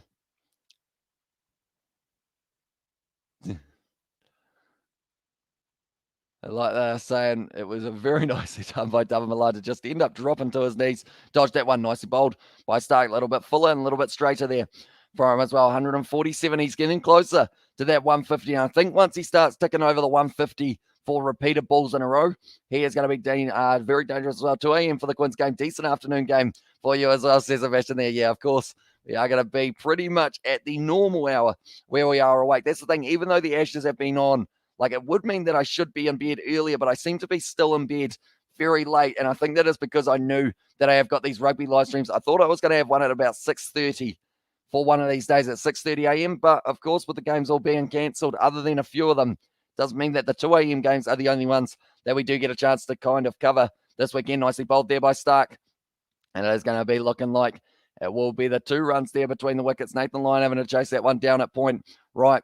I see Milan in the 19th wicket getting out by Mitchell Starc. He's got 1 delivery left to see if somehow I can pull off the ultimate fluke of the century and get it right. I don't think it's happening though. Milan's looking set. 33 runs of 56 deliveries. Partnership of 52 off 76. So a lot quicker than the Australians were scoring runs as well. Afternoon as well. Says Amy Spencer there. Welcome into the live stream, mate. I hope you are doing well and I hope you are excited for another day of the Ashes. We're up to day 3 already. It seems like it's flying by and we are going to have 3 sessions once again today. And then also a little bit of rugby later on. Be nicely bowled. That will be the end of Mitchell Starc's over. Possibly the last one that he does bowl. 148.5 Ks there. And the score is going to be a total of 64 for 2 here for the English. So they're working hard to try and rebuild in this partnership. Try and get themselves into a position of being able to at least draw this test match. 31% chance of a draw at the moment. 6% chance that England go on to win it, and 63% chance for Australia to be able to win it from here on out. They got 2 early wickets last night for the wicket of Rory Burns and also Hamid. So they got both of the openers out, and they will be trying to continue that as well. The session tonight under lights, when they've just switched out for a new ball. I believe they might even wait a little bit longer. It's going to be Gaza now getting the opportunity here. Nathan Lyon, we have got there in South Africa. We call Braai. In Australia, call Barbie. What does New Zealand call it as well? We probably say Barbie or barbecue as well. It's probably the easiest one. Or we shorten it to BBQ if you like writing it down, just because it's easier. The bombs will fall down soon. And Lyon is coming in here indeed. At the moment, they are just showing some of the highlights, I should say, for Nathan Lyon. This surface, it's looking like it's going to be turning 400th test wickets. He has been able to get himself as well. Good day, Amish, as well. Says Spock, welcome into the live stream. I hope you are doing well. Hope you are excited to see Nathan Lyon with a little bit of bowling here. because he is a very talented bowler. And actually shown there, it was Double Milan who Nathan Lyon was able to pick up for the 400 wicket for himself. And it's going to be Joe Root on strike. The partnership just moving up over 50, 403 wickets for Nathan Lyon, 34 years of age. And he is going to be ready to go. They have got a bat pad. They have got a guy who's probably, I guess you could call him a leg slip, but he's very close in as well. Also a slip. Guy fielding at short mid-wicket. This is an aggressive field at the moment for Nathan Lyon to see whether or not that spin that he does have on and offer can pick up the wicket of the captain here for Joe Root. It's going to be Nathan Lyon first delivery of the game, and it's in a good spot. They are going to be getting the single there, and it is going to be Joe Root off the mark. As Root had a Root yet as well, says Amy Spencer. I'd assume so. Not in the game, of course, because of course you can't really put that on TV, I wouldn't think. Not too easily on the free-to-air channels anyway, but Milan at the moment, he's going to be on strike. Like I mentioned, he is the man who got dismissed by Nathan Lyon for his 400th test wicket, and now it is going to be a perfect opportunity for Nathan Lyon to really get through some overs as well for Australia. In a hurry there, they will be trying to make up a little bit of the over rate that England possibly did drop off in that first day, unfortunately, definitely with the lightning strikes as well. Did mean that we pulled up just a little bit short of how many they would like to have, because they will be wanting 270 by the end of today, and they are currently sitting, is that the right maths? 270? I believe it is. No, sorry, that's the wrong maths. It's 80 overs in a day. No, it's 90 overs in a day, isn't it? So it is 270 that they will be aiming for here. So we are still about 100 overs short of that as well. We haven't got there. Probably not, since he is a pobby and they can't get girlfriends as well. Says Amy Spencer. Doesn't he have a wife, Joe Root, rather than a girlfriend? If I'm not wrong. I could be wrong there though, but Double Milan now, he is going to be on strike. 33 runs off 58 deliveries for himself, and it is going to be the battle between him and Nathan Lyon, the man who I said would be one of the keys for them, and Barbie or barbecue there as well. Nicely played by Milana Labuschagne, and close. He loves taking a close catch. That is for sure. Actually was the man who picked up the close catch for last time. I can't put a sentence together. I probably should have talked as well. Says Amy Spencer there in the chat as well. I also remember my prediction on day one here. I said Australia, it was 465 for 5 declared as well. And then lunch day 2, not bad, I think, as well. Says Xbox, you were relatively close in that regard. I think you actually commented that as well, but I didn't quite end up leaving the heart on it just yet, because of the fact that I am always a little bit slow with replying to comments, unfortunately. But it was a very good shout. You were almost spot on the money. Only a few runs off it, and also only a few wickets off it as well for Esbok there. And now it is going to be Nathan Lyon. Well, Bowl going to be tried to glide that out through point, but it is cut off once again. Now 19.5 overs down in Nathan Lyon so far. We haven't seen a huge sign that it is going to be turning a mile here for Nathan Lyon just yet. Milestones Shane at the moment. Just chatting in close here. Nicely played once again for Double Milan. That is going to be the end of the first over of Nathan Lyon, only going for the 1 run. And that is now going to be 2 for 65 here for England. But yeah, Nathan Lyon, I feel like he will probably get about 5 overs back-to-back here. See whether or not they can try and enforce that unforced error of the English batting lineup. I'd say if they can get, that's the thing. Joe Root, he's scoring slightly slower than Double Milan, I believe. The strike rate, he's scoring slightly quicker, 54.29 strike rate compared to 53.23. So I'd say that Joe Root here, even though he has less runs, I would say that he is the man that they really want to get out here, but then they also need Milan at the same time. Because those two we did see in the last one. As soon as they lost one, I have to work on Boxing Day. What a rip-off as well, says Hamish Spencer. Do you get time and a half for Boxing Day, Hamish? Or is it only that you get just kind of the normal payment, I guess? Because I know that it's normally on a public holiday, you get yourself time and a half and also a day in lieu, I believe it is, if I'm not wrong, which is kind of like a day of free kind of holidays. Moment, David Warner trying to help Alex Carey there. Something out of his eye. Steve Smith has to help him out as well there. And what are friends for? And in that situation, Alex Carey ended up putting the baggy green back on. He will be happy with the fact that he was able to bring up his 50 in the first innings. 408 runs at the moment here for the English that they are trailing by. But if they can get right back out, I better as well, says Hamish Spencer there. Where do you work, Hamish? Is it anywhere that you might be able to see all like the sales before they take place? Something along those lines. But it is going to be Mitchell Stark just outside of the off stump. Once again, it is left by Joe Root. The current partnership sitting 53 runs off 85 deliveries here. 20 overs, 0.2 down for the England side as well. So if they can, that's the thing. At the rate that they're going, if they bet 150 overs, they will probably be sitting on about the same total as Australia. Then we will have 2 days of non-stop action, and it will be whether or not Australia decide to try and bat out to go towards the draw, or whether they decide to try and put enough runs on the board and then try and bowl England out for the last day. This one could be going down to the wire, perhaps, which will be very exciting for the crowd at the Adelaide Oval. Definitely for the ones in the shade, because they will not be getting too hot as well there.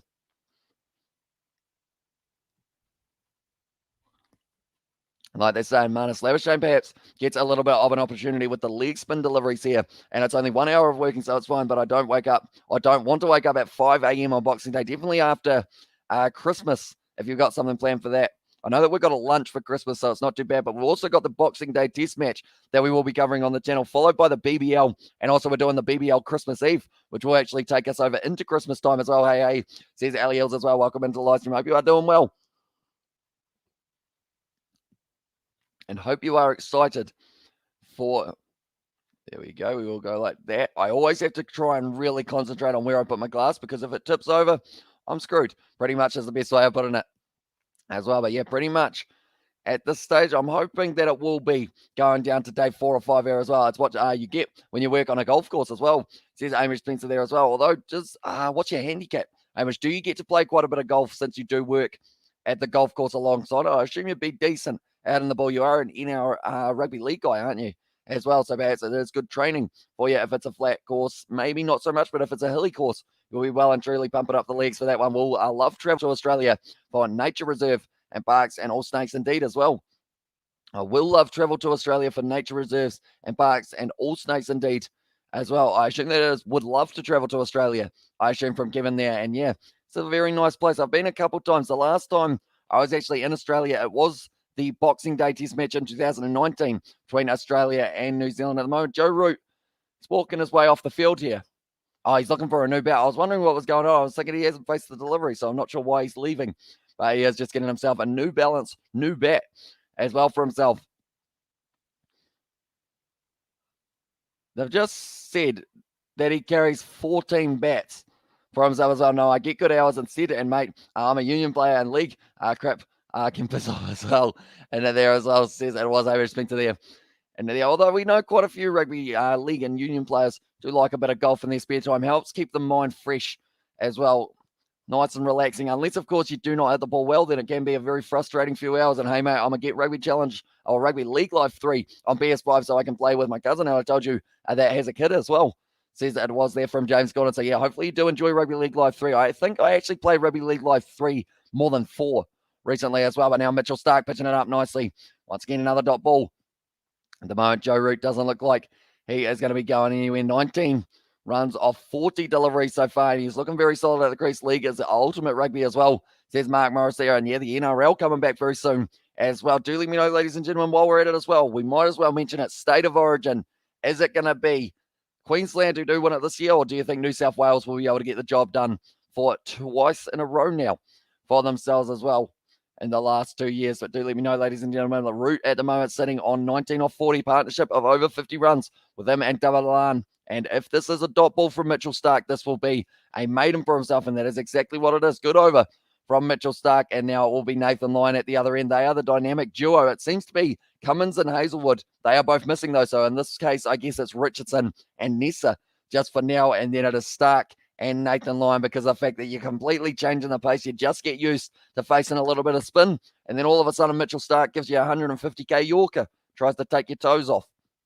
And I'm sure that doesn't feel too nice if the ball does end up bouncing right on your toe from a Mitchell Starc Yorker. I feel like your toe, I would understand if it wanted to fall off at that point, because it wouldn't be very pleasant at all. And you're, of course, not allowed to wear steel caps out there, because that could go absolutely flying and be quite a safety hazard in that regard. They're just showing for Milani, he either goes out to the pitch of the ball or he does like to hang back a little bit. Never been into golf really, even though I'm a greenkeeper at the golf course. I do get to work through.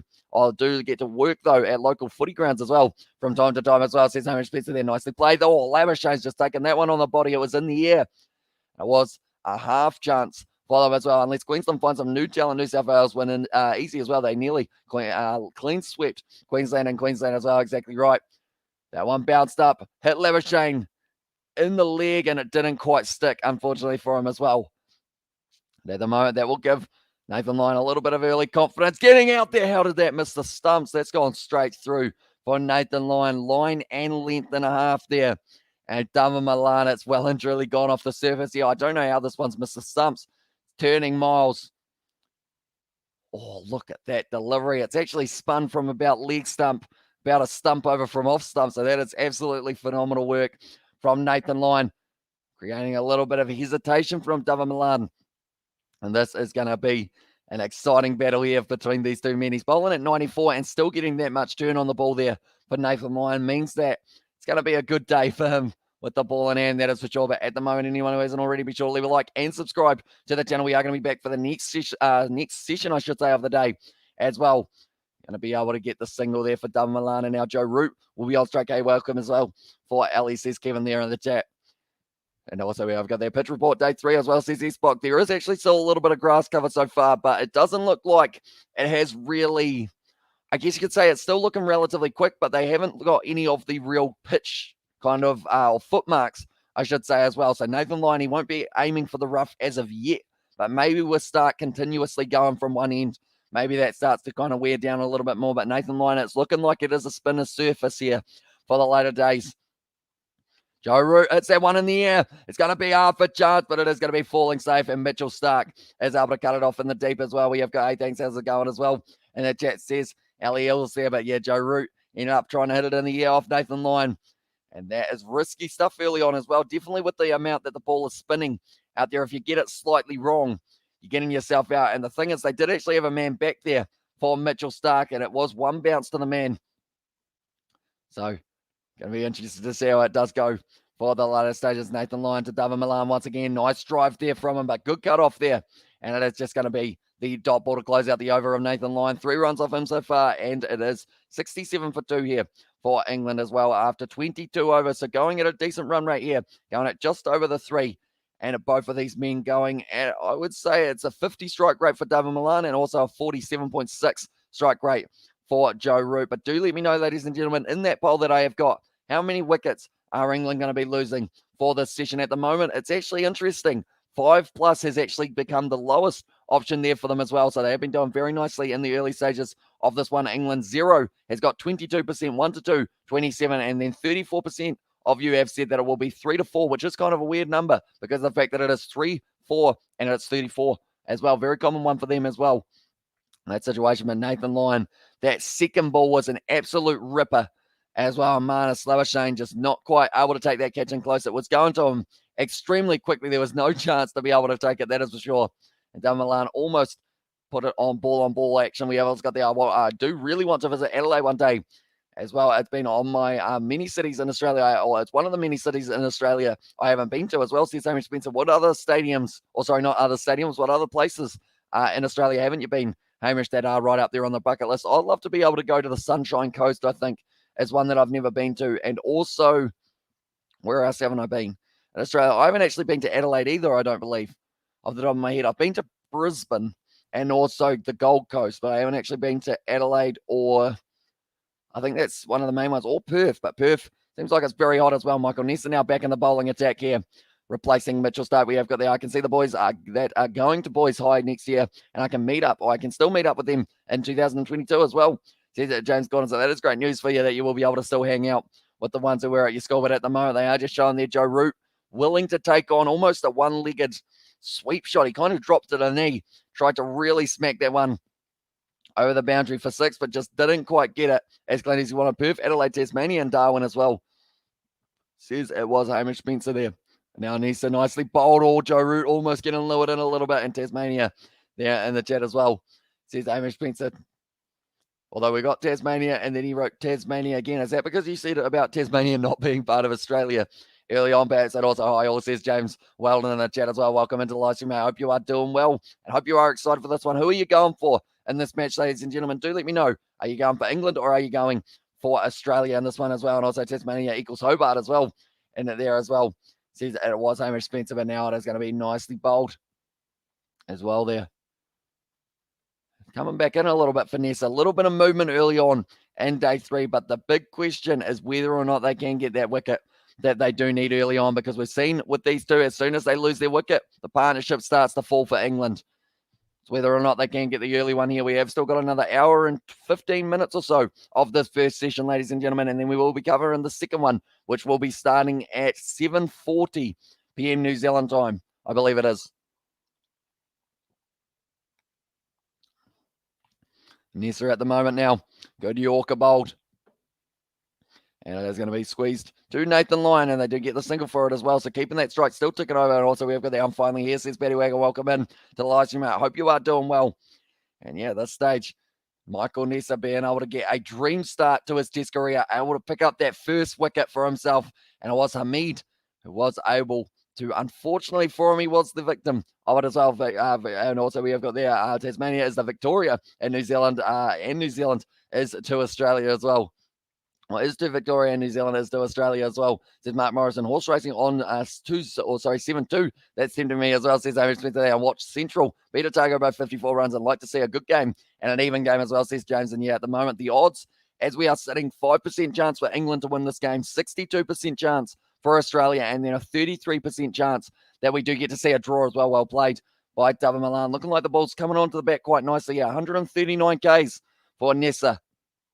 And at the moment, that is the end of the 23rd, and it is 68 for 2 here for England as well. Well, says that James there in the chat as well. So we will have to wait and see whether or not we get to see a wicket in this session. A lot more of you guys have been saying that there will be 0 wickets lost for this session, but England, they still trail by 405 runs. The slowest or the lowest amount that they will want to, can't say a sentence, we'll try it again. The lowest that they will want in this situation will be to avoid the follow-on. Because if they avoid the follow-on, then that means that Australia has to bat, and then they have to decide when they want to go for it as well in terms of the declaration the next time. Not sure who's winning the game here as well, says Johnny Blade. So pretty much with the score that Australia put on, they are 62% likely to be able to win this one. Joe Root down the ground, uses the feet nicely, and that is almost going to be all the way for 6, but it is just going to be the 4 as well. Nice shot from Joe Root, and it's looking like he is not going to be held down at one end by Nathan Lyon. He's getting plenty of spin for himself as well, Lyon. So that's why Joe Root decided get to the pitch of the ball, hit that one down the ground as well over his head. And there is plenty of space in the outfield as well if he does want to keep on going for that. But then it comes at a risk. And no one is winning, but as well, says average speed, although the momentum would be with Australia at this point as well. And also, come on, who's winning? Really as well, says James there in the chat as well. But now at this stage, it is going to be Nathan Lyon. Nice little bit of spin, almost going for Marnus Labuschagne. But now, once again, worked down to fine leg as well. Alex Carey taking that one on the bounce. And no one in England haven't been bowled out yet as well. And the chat says Harry Spencer there in the chat. Now, at the moment, it is going to be Joe Root back on strike here. Oh, sorry, David Milan actually back on strike for this one. But Milan and Root, 20 test partnerships together, and they've got a total of 1,139 runs for themselves. An average of 59 and 400-run partnerships. If they can get themselves a 100-run partnership here, it helps England get back into a decent position as well. And also, we have got their Rance. Rance got a 5 for Rance. He got a 5. What that mean is, says Johnny Blaze there. And the chat as well. And also, we have got there. He got a 5 for 19. He went as well. Rance. I'm trying to think of the name. That's going to be lofted in the air, but that's once again a nice shot. And now Nathan Lyon once again going away to the boundary for this one. Expensive over so far. 9 runs off it, off the first 3 deliveries as well. There about the partnership sitting on 64 of 104 deliveries as well. Milan gets into the position early, hits it in the air as well. Was trying to clear the outfield, and also I used to live in Perth. Then my mum left in 2020, so we just stayed with my dad and having the cousins over a lot, And last day they were so cool at night. We played tag and had Macca's. That it was a good as well, or that it was a good buy as well. James gone in there, but now Nathan Lyon, that is a lot better of a delivery, a lot straighter from him, and they do at the moment. That's the thing. This partnership, it's a good one, but we are still waiting to see whether or not when that partnership gets broken, whether or not they can have the next partnership is also a good one. Seth France is his name as well there, says Paddy Wagon there in the chat as well. So very good bowling figures. A 5 for 19, and yeah, the cousins in the chat. Says that Johnny Blaze there as well. But anyone who is new to the channel, be sure to leave a like and subscribe. We are going to be back for the second session of the Ashes as well. It has taken place for day 3, and then we'll have a couple of sessions tomorrow, and then some BBL back at it as well. And be just left there.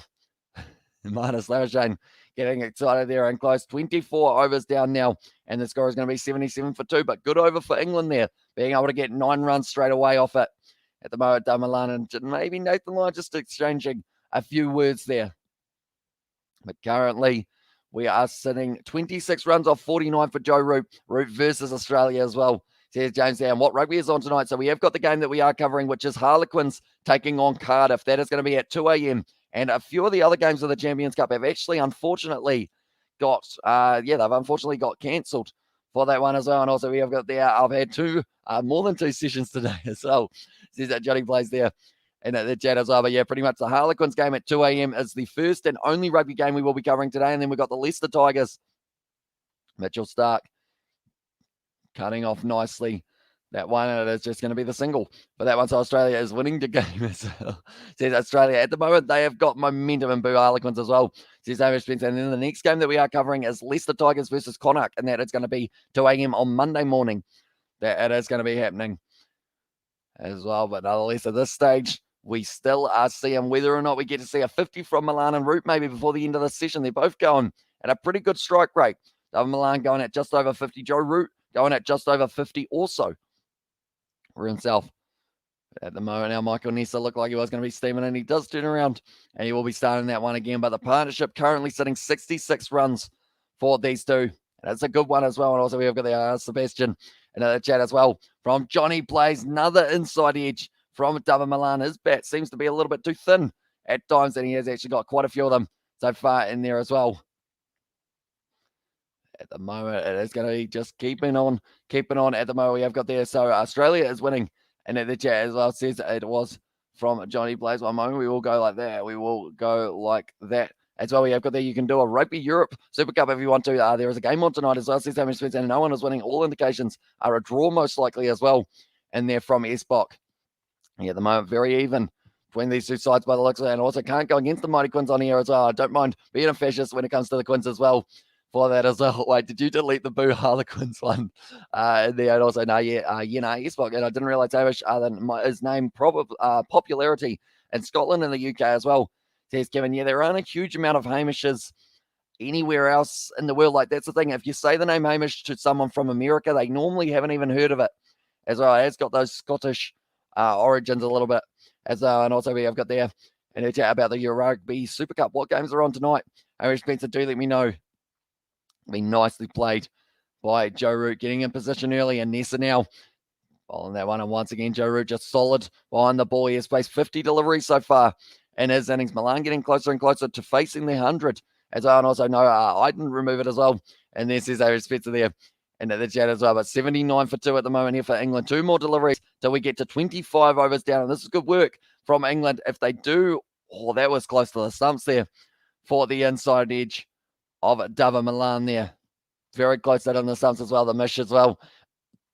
And the chat says Johnny Blaze there as well. And now Nessa pitched up delivery once again going to be worked away. And Mitchell Stark does cut that one off. That's the thing. It looks like it's going through a gap. And then Mitchell Stark starts running. And his legs are that long that it pretty much just cuts off any chance of that ball going through within a couple of seconds. Oh, we have an anti-Quins fan or anti-Quins filter on the channel. It's called Sev as well. There says Sebastian in the chat. At the moment now, just one delivery left of this one. Can these two bring up the 100-run partnership? Do let me know. And if I may ask, how is the weather looking as well? Says James, at the moment, I believe it's supposed to be a high of about 27 degrees at the moment for Adelaide. There's supposed to be some rain tomorrow. I believe someone mentioned a little bit earlier on, but overall, it's looking like it's nice and sunny, so not too much swing on offer at times for them as well. Dava Milan gliding that one out. And that looks like it is going to be, once again, another 4 runs for Dava Milan. He moves into the 40s now, sitting on 43 off 24. Or sorry, not off 24. Imagine that. Glory, glory, glory. England. Let's go, boys, as well. And the chat says Aiden. And at the moment, 67 runs in the session without losses to call there so far. That is absolutely huge because I've only actually had about 22 overs or something along those lines so far in the day. But at the moment, not 22. It would only actually be around that 17 or so, and they've already got themselves 60 runs, so it's looking like England going to be going frantically towards the total that they do need. 5:54 p.m. here, and also we have got their Tel Aviv versus Black Lion at 1800 UTC time. So that's 6 p.m. over there, so that's probably a 5 a.m. game over here, Hamish, more than likely. And also we have got their glory, glory, glory. England, let's go, boys, as well.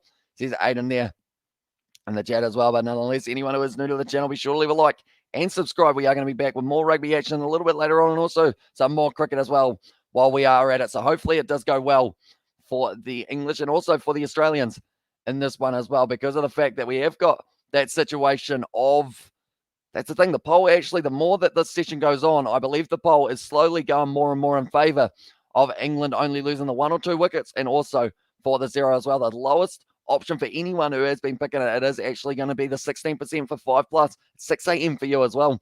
Says Amy Spencer, yeah, that is a little bit, possibly, that's the thing. I was going to be covering a game of the URC probably at 4:30 or something along that, because I was going to be back up for the Ashes at about 5. So it might be a little bit of a tight squeeze there. Let's make a game out of it anyway as well. Says James, and always brilliant partnerships between these two lads. By far the two best cricketers in the England squad as well. It's 4 a.m. for me as well, says Hamish Spencer there. And at the morning, so it is going to be a nice early morning game for that one as well. But at the moment, they are just showing the highlights for England, and they have been scoring runs just easily at the moment. They haven't really had too many troubles. I know that the best chance that they probably had for Australia was when Nathan Lyon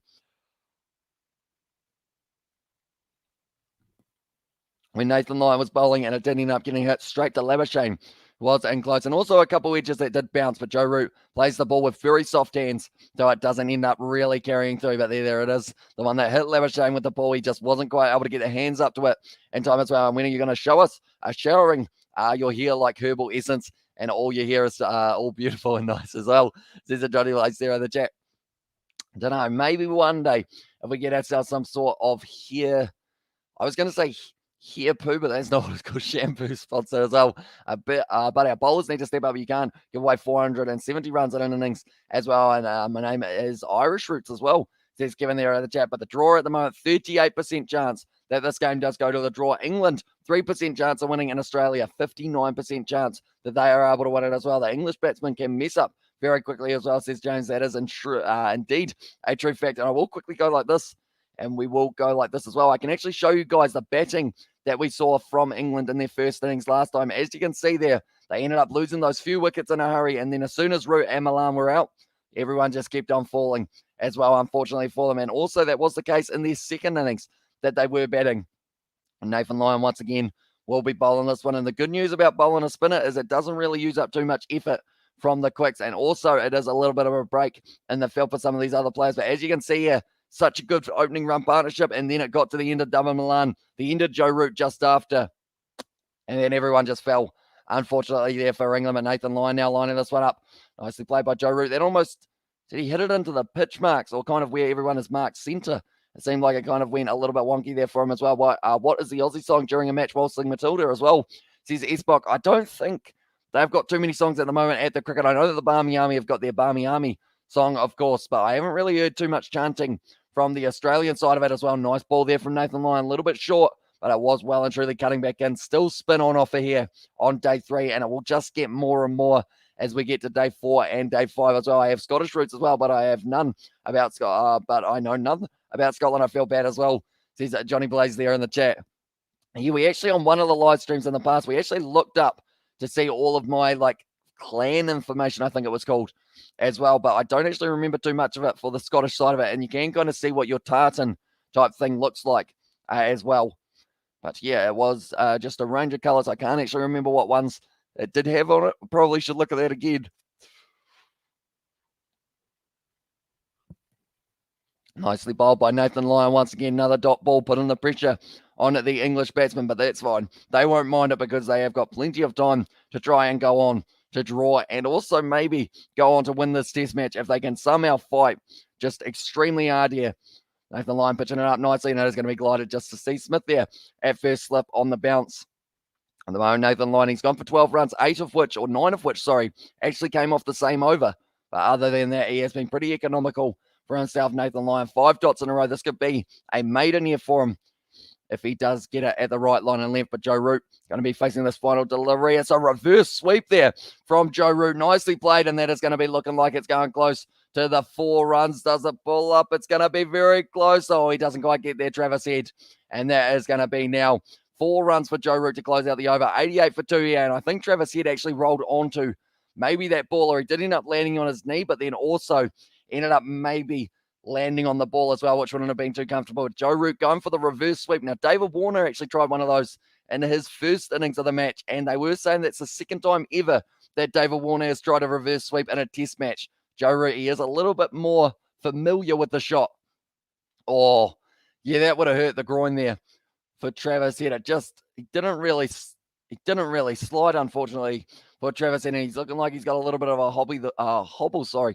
The groin will not be feeling too great after that one. Did end up taking a massive divot out of the ground. Now, at the moment, he looks like he is still going to be limping around in the background there, Travis Head. Hopefully, he is all right. Australia will be needing him in the second innings, I would think, as well. But pretty much, he did try and dive after that ball. He ended up digging the knee in. He just kind of got stuck as well for that regard. But now it is going to be Michael Nessa once again, who is going to be back in the bowling attack. David Milan currently sitting on 43 off 74 deliveries, getting closer and closer to that half-century bouncer there. From it was a Michael Nessa, just a little bit too far down leg side, though.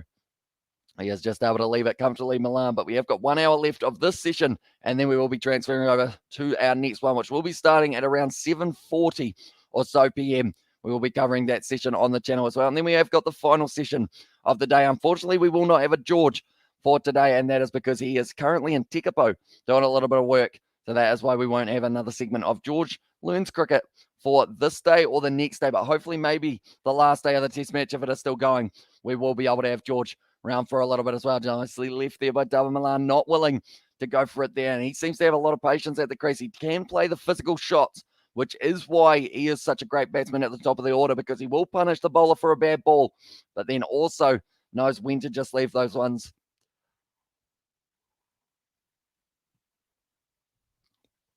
Just exactly what he has been doing there. I'm going to need a yawn emoji soon, aren't I?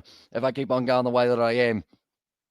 And at the moment, Steve Smith very happy with that delivery from Michael Nessa, able to pick up the 1 wicket early on of Hamid. Other than that, now they do need to try and get that breakthrough of the day. As soon as they get one, could be the first of many. So we will have to wait and see whether or not that will be the case. But Michael Nessa now working it to leg side there, and it is going to be at least the 2 runs here. There's no one really there. Mitchell Stark, I believe. No, sorry, it's actually going to be, in the end, Richardson who does cut that one off.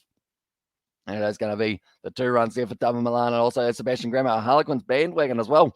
And the chat says Hamish Spencer as well. No, I feel like you're going to get yourself in trouble if you do say that. That is for sure. Not with me, of course, but with someone with the spanner next to his name there as well. But currently sitting 2 runs at the moment here for the over of Michael Nessa. If he can go and get himself a wicket here just before we get to the break. Like, that's the thing. There's still 1 hour left, so they've still got time to expose the... Oh, it was a little bit of bat there, bat pad, and it was almost a caught and bowled there for Michael Nessa available, but well blocked by David Milan, just trying to keep himself at the crease, trying to create that 100-run partnership with him and Joe Root, because it is crucial at this stage of the innings. Like, England, they have a 7% chance of being able to win this game. It's slowly actually increasing for them as well, but yeah, he did end up hitting it into the pad.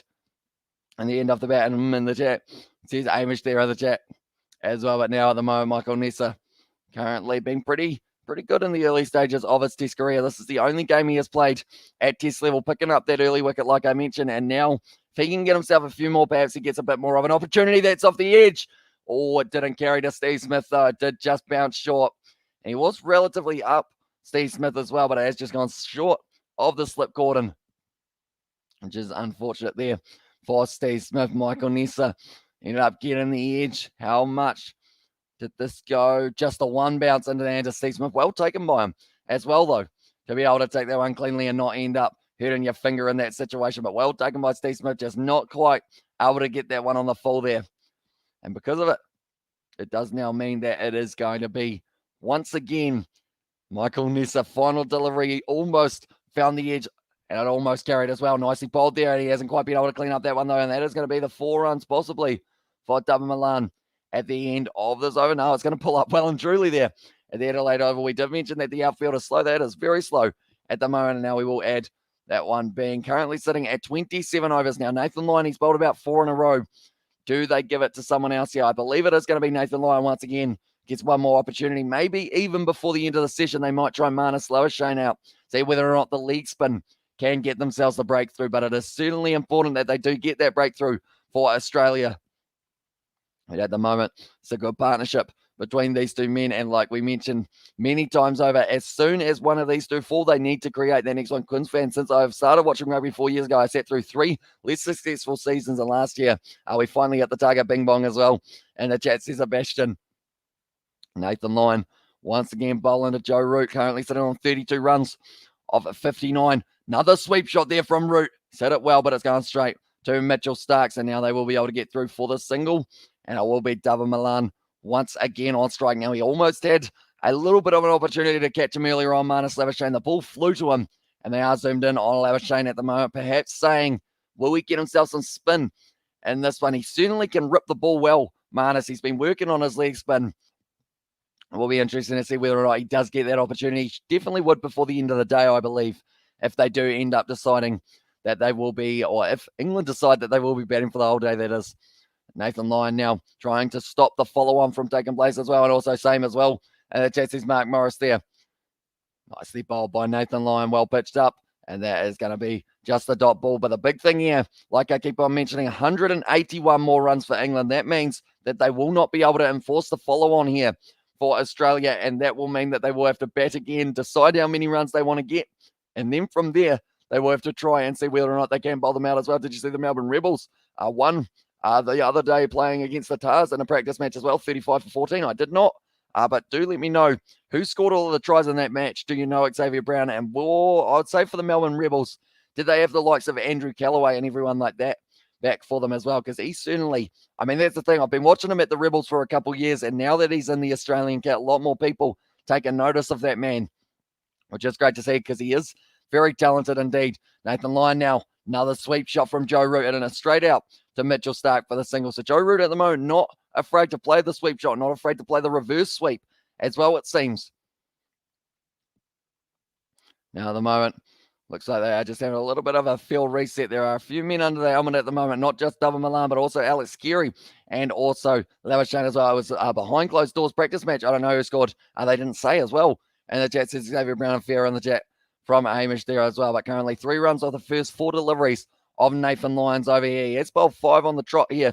By the looks at it, no worry, Wallabies playing, or no Wallabies players were playing as well. So I guess they will have a few more practice ones heading in to the Super Rugby competition, which is actually only 2 months away as well. Kiwi Classic T20 Rugby versus Cricket is 22nd of January. Some key fun players to watch as well. So he's giving you, that should be a good one to watch for the ex-players. And also Will Jordan, I believe, is going to be playing in there for the rugby side of it. And he was just the breakthrough player of the year. Well, the rugby almost an edge there for Dava Milan. Ended up following the ball as it kept on spinning outside of the off stump.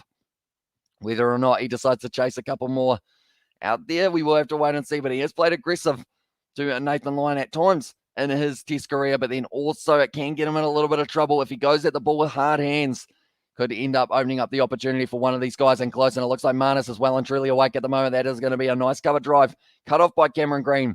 And that is going to be the end of another Nathan Lyon over. Going for the 4 runs that time. 20 runs off the 5 overs so far for Nathan Lyon. But nonetheless, now we have got ourselves another over of pace, ladies and gentlemen. And Dava Milan moves up onto 49 runs, and he will be on strike for the next ball of the Michael Nessa over, I believe it will be as well.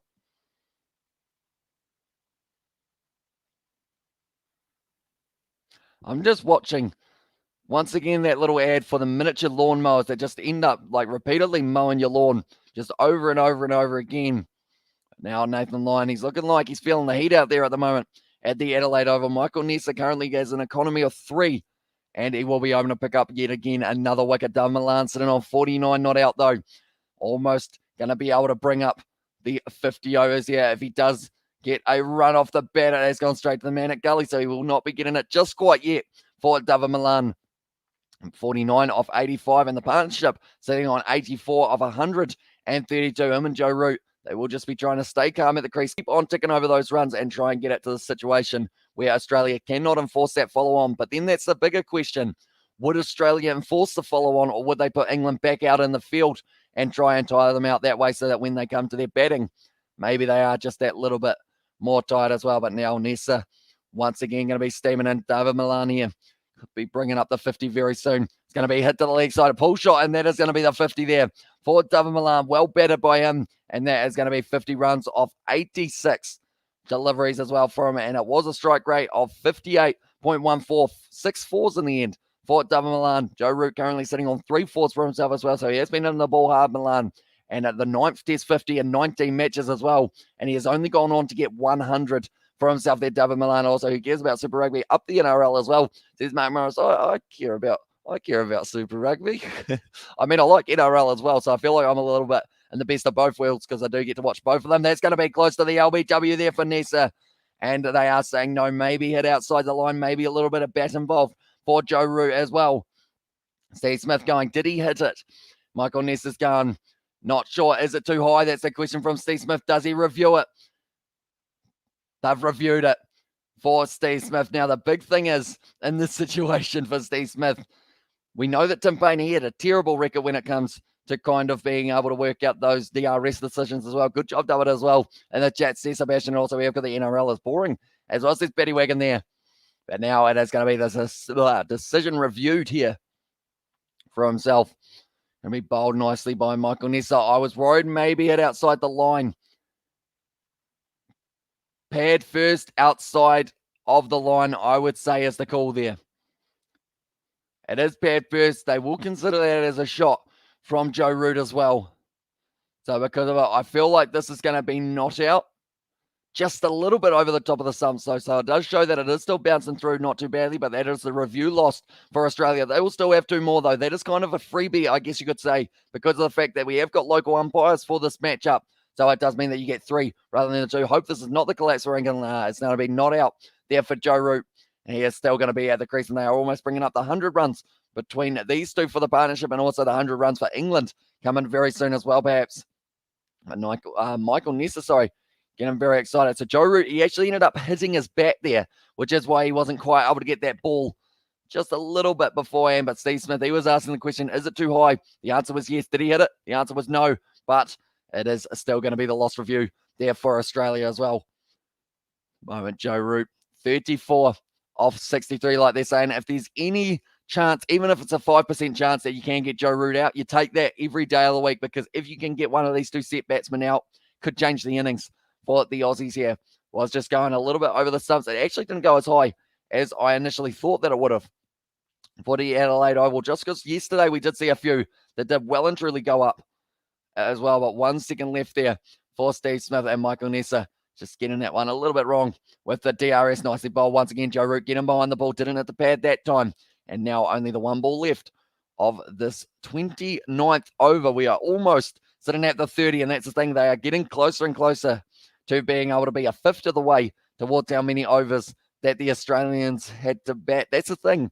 If England can somehow make Australia also bat 150 overs, be very entertaining. That is right, and it's fine. We chucked away 2 reviews within 30 minutes from the start as well, says Sebastian. That is true. England well and truly messed up the reviews for the very early stages. Did they get any right for the reviews in the end? And hey, Amish, how are you doing today as well, says Carlos? I'm doing very well, thank you, mate. We got Ashes cricket, doesn't get much better than that, and also rugby later on tonight as well. And I didn't realize how many South Africans are in the Black Cats New Zealand cricket team. We got plenty of them. That is for sure. We got BJ Watling, we got Devon Conway, we got Neil Wagner. We also got, I feel like there's a couple others as well. Is Colin de Gronholm also South African? Is de Gronholm a South African name? I'm trying to say it with the South African accent, and I can't quite think of how you would say it, but we've got plenty of them in our side, that is for sure. At the moment, they are just showing Damalan 6 fours for himself and 50 runs, and both reviews lost as well. Says Sebastian there in the chat. Yeah, currently Damalan just being able to play the shots. When it is a bad ball, he's been punishing it. We saw 2 bad balls in a row from Mitchell Starc at the start of his over, and both hit for 4. Did you watch the Northampton match this morning as well, says Xavier Brown? I did not. I didn't get the chance, but I do know it was very close. But Ulster just able to sneak it. Was it 29 points to 23 or something along those lines? I thought that it would be a relatively close game. I did see that Lyon were also playing up against someone, but I don't quite remember who it was in that regard. But David Milan just gliding that one down to third man. It is just going to be the single there once again. We are at the stage where the glass of water has become a little bit warmer. So not quite as pleasant, but still hydration important. So we do get through it as well. But David Milan at the moment bringing up 51 runs for himself. Joe Root only sitting 16 runs away from his half century as well. And if both of these men can go on to get the hundreds, it's going to be decent for England. That is for sure. Nicely played once again by Joe Root. And it is also advanced England as well, says Aiden there in the chat. Yeah, they're going very nicely. 6% chance that England can win this match. Can they do it? Ladies and gentlemen, do let me know in the chat. And also, how many wickets do you think will be falling here for the English at the moment. I was just checking the odds, and they are $12.50 underdogs at the moment. Australia sitting at $1.62 in terms of those odds as well, but going straight through from Nathan Lyon. Once again, a dot ball advantage as well. Says that it was Aiden there in the chat rather than advance. Yeah, but at the moment, I would say England, they're doing very nicely. 37% chance that this match ends in a draw now between the two sides. Nathan Lyon charging him once again. It's nicely bowled. It's hit down by Joe Root. He's really making sure he does get that ball along the ground when he does strike it. David Milani had one that was a little bit uppish earlier on. They've got a long on. They've got a mid-wicket, almost a short mid-wicket actually, a short leg as well, a leg slip, and also two men out in the deep on the leg side. And Nathan Lyon once again decides against playing that one, Joe Root. Nathan Lyon at the moment just playing a bit of the waiting game. Marnus Lavashane always talking when he isn't close. That is for sure. Just one run off this over so far. Does Joe Root go defensive for this final delivery?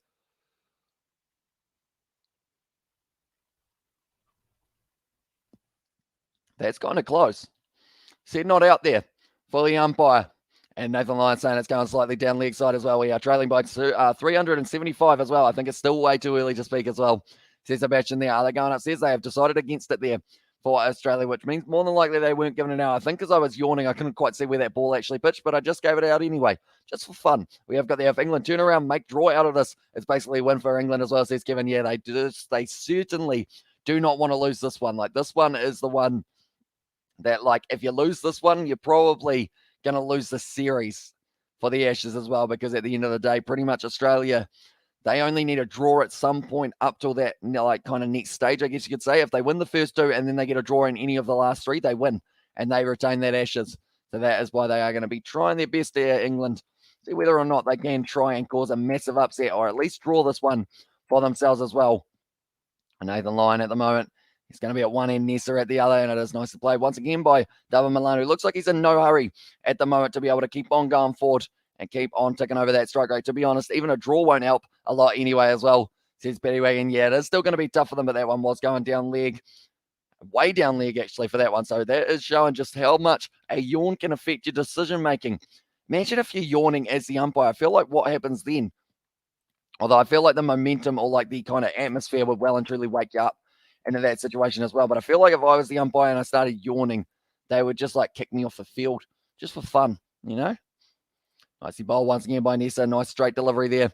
And that's going to be going through the field. And this is going to be a big old chase for them now to try and cut this one off. I believe it is Nathan Lyon, I want to say, who has got that one. No, it's Travis Head. He's got a little bit of a sore knee at the moment, but he's done nicely. And that is going to be the 100 runs for England now that they have been able to bring up. 101 for 2 here after the 30 over. So they're going quickly for this one. And if they continue the way that they are, perhaps they can keep that going and get themselves in a good position to be able to go on and get towards that 200-run partnership between these two guys. But of course, first of all, they will want that 100. I am quickly setting up the next live stream, ladies and gentlemen. If anyone is wondering why I'm clicking flat out, pretty much it is going to be the afternoon session that we will be covering on the channel as well. And you won't be yawning. You wouldn't be yawning if you stood meters away from those lads as well. Yeah, you'd have to pay a lot of attention, that is for sure.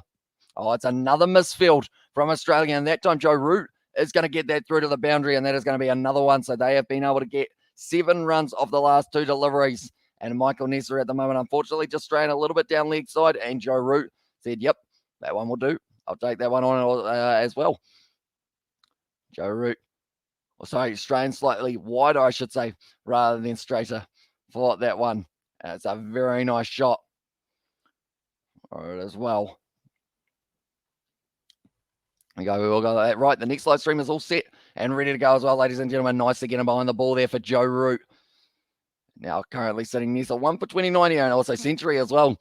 And there says Sebastian. And yeah, very well batted by England to be able to bring up that 100 runs. And now they're sitting on 105. They're going at a good strike rate here for these two, both sitting around that 50. But Nathan Lyon, unfortunately for him, just ended up misfielding that one. Didn't quite get to the ball. Like they're saying for Joe Root, they would have given him more than 4 runs for that one as well by the sounds of it. But Root at the moment sitting 38 runs off 72 deliveries here. Nicely played once again, getting straight behind the ball, and that has cleaned up the stumps at the non-striker's end.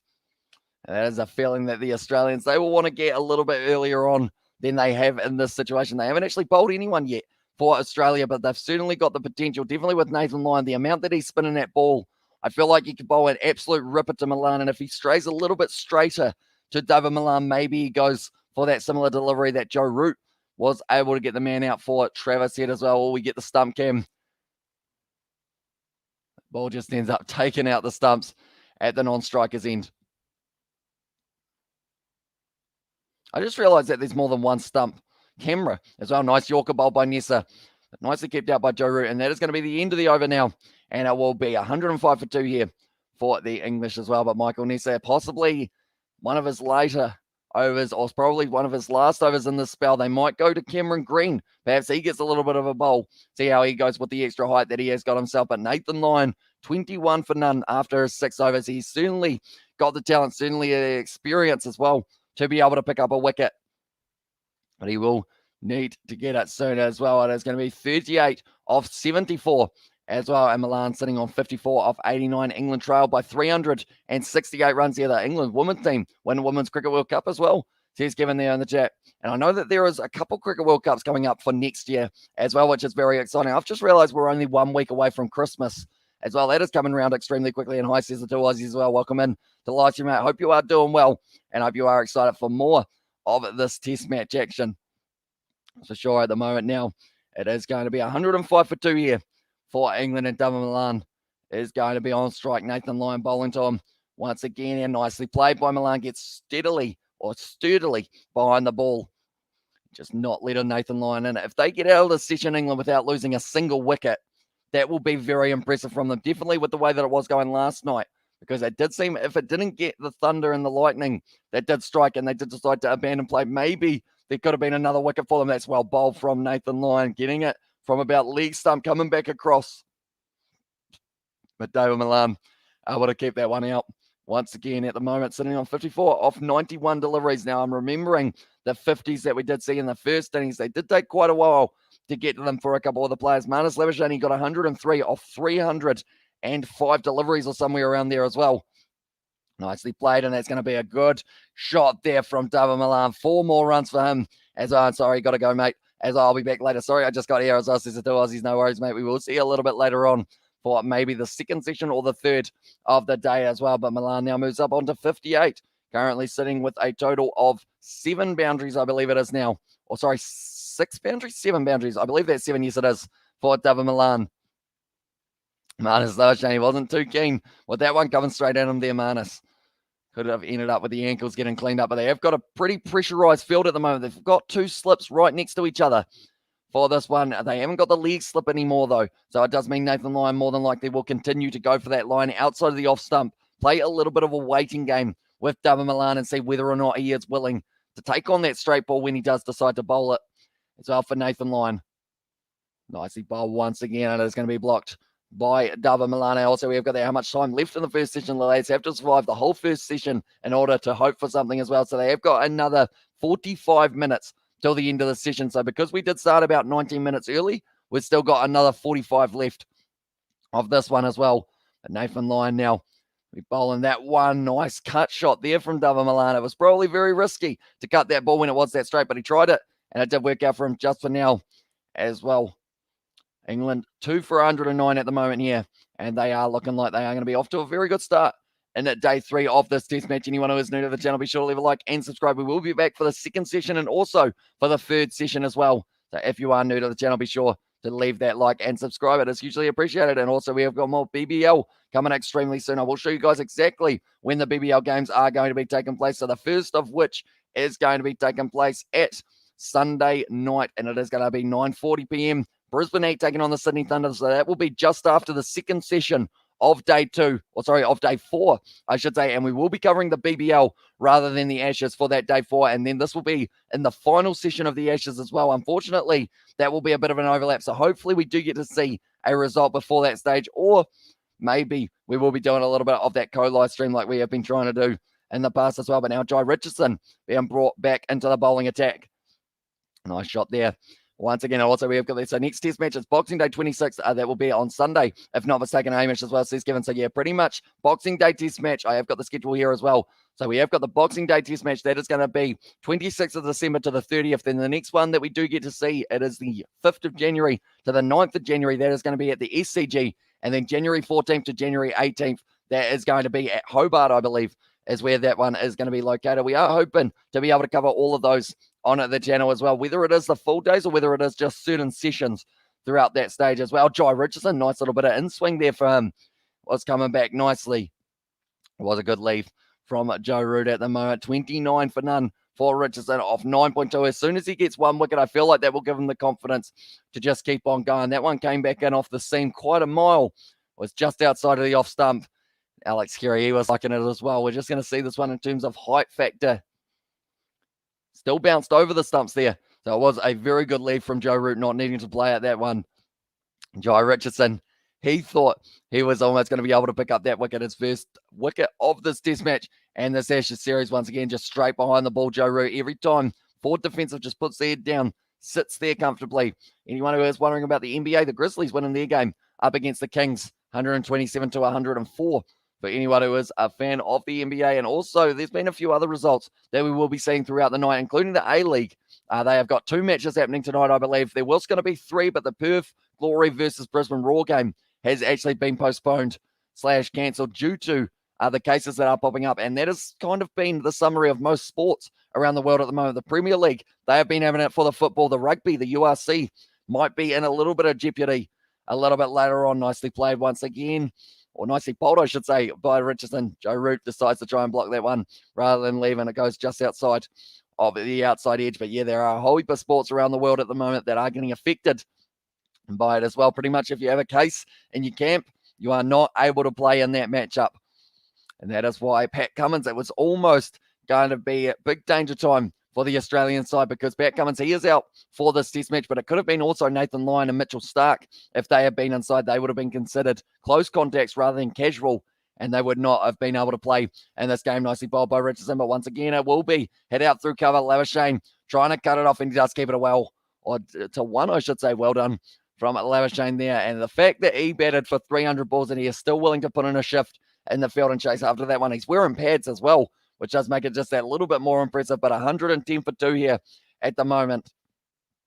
And Joe Root sitting on 39 off 79. Dava Milan sitting on 58 off 95 as well. So these two almost bringing up the 100-run partnership, sitting on 98 off 160 at the moment. Like I mentioned, we've still got another about 33 minutes left in this session, which means I think I did my maths wrong last time, if I'm not wrong. A little bit. Maybe, yeah, it was 38 minutes left in the session rather than 48. Sorry for that last time that you did ask, Sebastian. I did do my maths a little bit wrong for that one, but Dava Milan at the moment, that is the end of the Richardson over. One off it, and it is going to be 110 for 2 here for England now after the 33. Partnership still sitting on 98 between these two men, and if they can bring up that 100, perhaps they can bring up the 200. What was the biggest partnership that we did see in the first innings, ladies and gentlemen? I might actually quickly have a look at it as well, see if I can find it. Ashes. 1 moment. Second test partnerships. See whether or not we can find out highest partnerships as well. No, that's the one that says 624 runs. That wasn't quite the right one. And there we go. We'll see whether or not we can find it and see whether or not we have got these stats there as well. The highest partnership's not going to want to tell me, apparently. Dead ball there is the call there for the movement behind the sight screen. I didn't realize it was hard to find the partnership. So if anyone does know the biggest partnership for that opening one, I know that it was over 100, but I'm not too sure how much over 100 it was as well. But Nathan Lyon now bowling that one a little bit down leg side, and Joe Root whips it away to square leg. And I would say maybe Nathan Lyon as well could be similar in regards to Joe Root at times, as bowling just a little bit too straight to the right-hander. That is something that Joe Root did end up doing relatively often in that first innings. At the moment, we're seeing there Joe Root, he's gone for a lot of sweep shots and then slightly fuller for that delivery that it was Joe Root missing. So Nathan Lyon, he certainly bowls with the plan. He's bowled 7 overs in a row here, and he is continuing to just see whether or not, nice bit of spin there for Nathan Lyon. You can't do too much about that delivery other than just hope that it either comes in and hits your bat or goes away a mile and doesn't touch it. It was a very nicely done for Nathan Lyon. This pitch, it's looking like it is a spinner's paradise at the moment. Definitely when it does end up with a few more foot marks in the later stages of the day. Nicely bowled there for Nathan Lyon. Whip to the leg side. And that is going to be the single once again. And Joe Root now will be on strike. And that is going to be the 100-run partnership between Joe Root and also Dava Milan. So very nicely done by these two batsmen, both coming in pretty much straight after each other in the last night's session, and now they have been able to put together a massive one there. Handshake there between David Milan and Joe Root, but they know that their job is not done. 162 more runs. They can stop the follow-on from being enforced. England have a 6% chance of winning this game, 42% chance that it will be a draw for this game as well. Nicely bowled by Nathan Lyon, almost a catching opportunity for Labuschagne. A little bit of bat might have been involved for that one off the pad as well. Labuschagne just not quite able to take it. He's disappointed with himself there. I feel like it was a tough take or a tough chance though. How much bat did this one hit? Oh, he did end up hitting that one into the pad there, Joe Root. 101 runs, though, of 165 deliveries. Very well batted by these two Englishmen at the top of the order. Rory Burns and also Hasib Hamid both going out very early. These two seem like they are sticking around morning all as well, says Martin Kelly. Welcome into the live stream, mate. I hope you are doing well. At the moment, England have not lost any wickets in this session so far. They have got 30 more minutes to bat, and by then, to be fair, Milan might actually be getting closer to his 100 as well, the way that he has been going. When there is a loose ball, he does like to attack it. Oh, tell you what, that was very close to the edge of the bat of David Milan. It's Saturday, 7 p.m. now.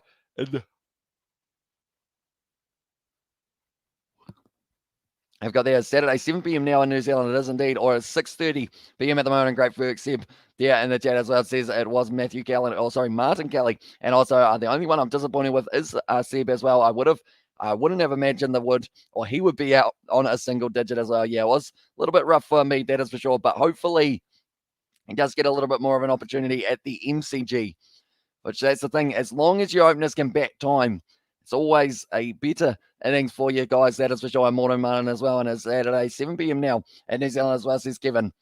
Now Richardson, economy of 3. That one popped a little bit there for Joe Root, who was able to get through for the single once again. Oh, I swear David Milan just reached back for his hamstring for a second there, and I thought that was not good. Joe Root looks like he's got a little bit of a limp at the moment because he did just get hit with the ball.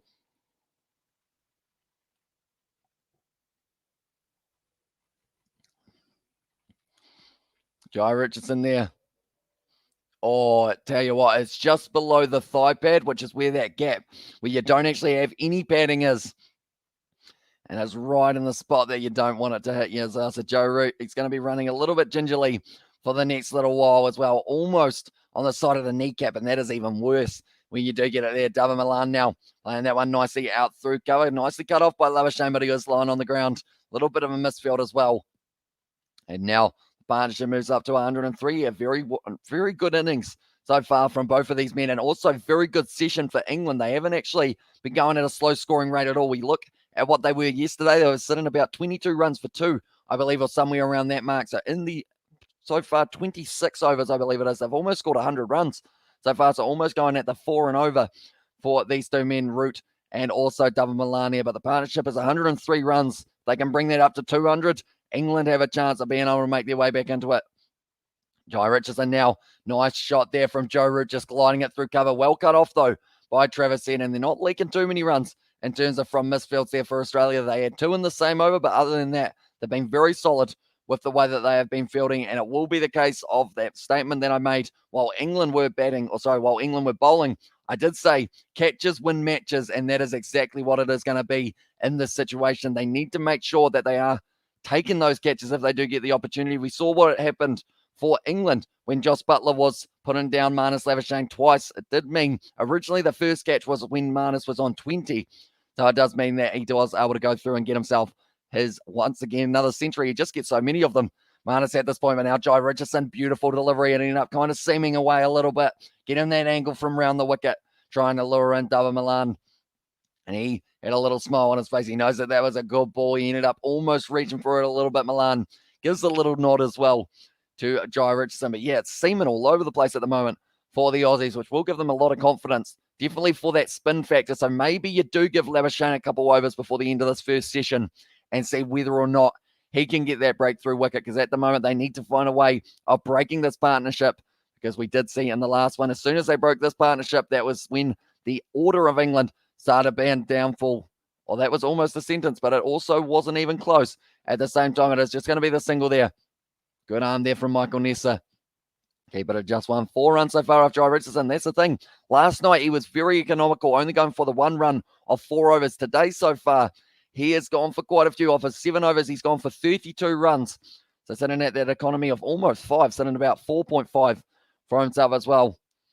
At the moment, Joe Root sitting on 42, getting closer and closer to his half century. That will be the next goal for him. And then it will be slowly looking at the score that they do need. They trail by 357. They need to get it down so that they trail by 199 so that the follow-on cannot be enforced. They'll just be looking at that and they'll be going to each other at the middle. That's the thing. 2 very experienced players. They will know how to kind of chase down this in terms of just being able to look at it as miniature goals. So the first one, it will be like, right, let's get it down to us only trailing by 350. Then let's go to 300 now. Let's get this partnership going. Let's keep it going. 150-run partnership.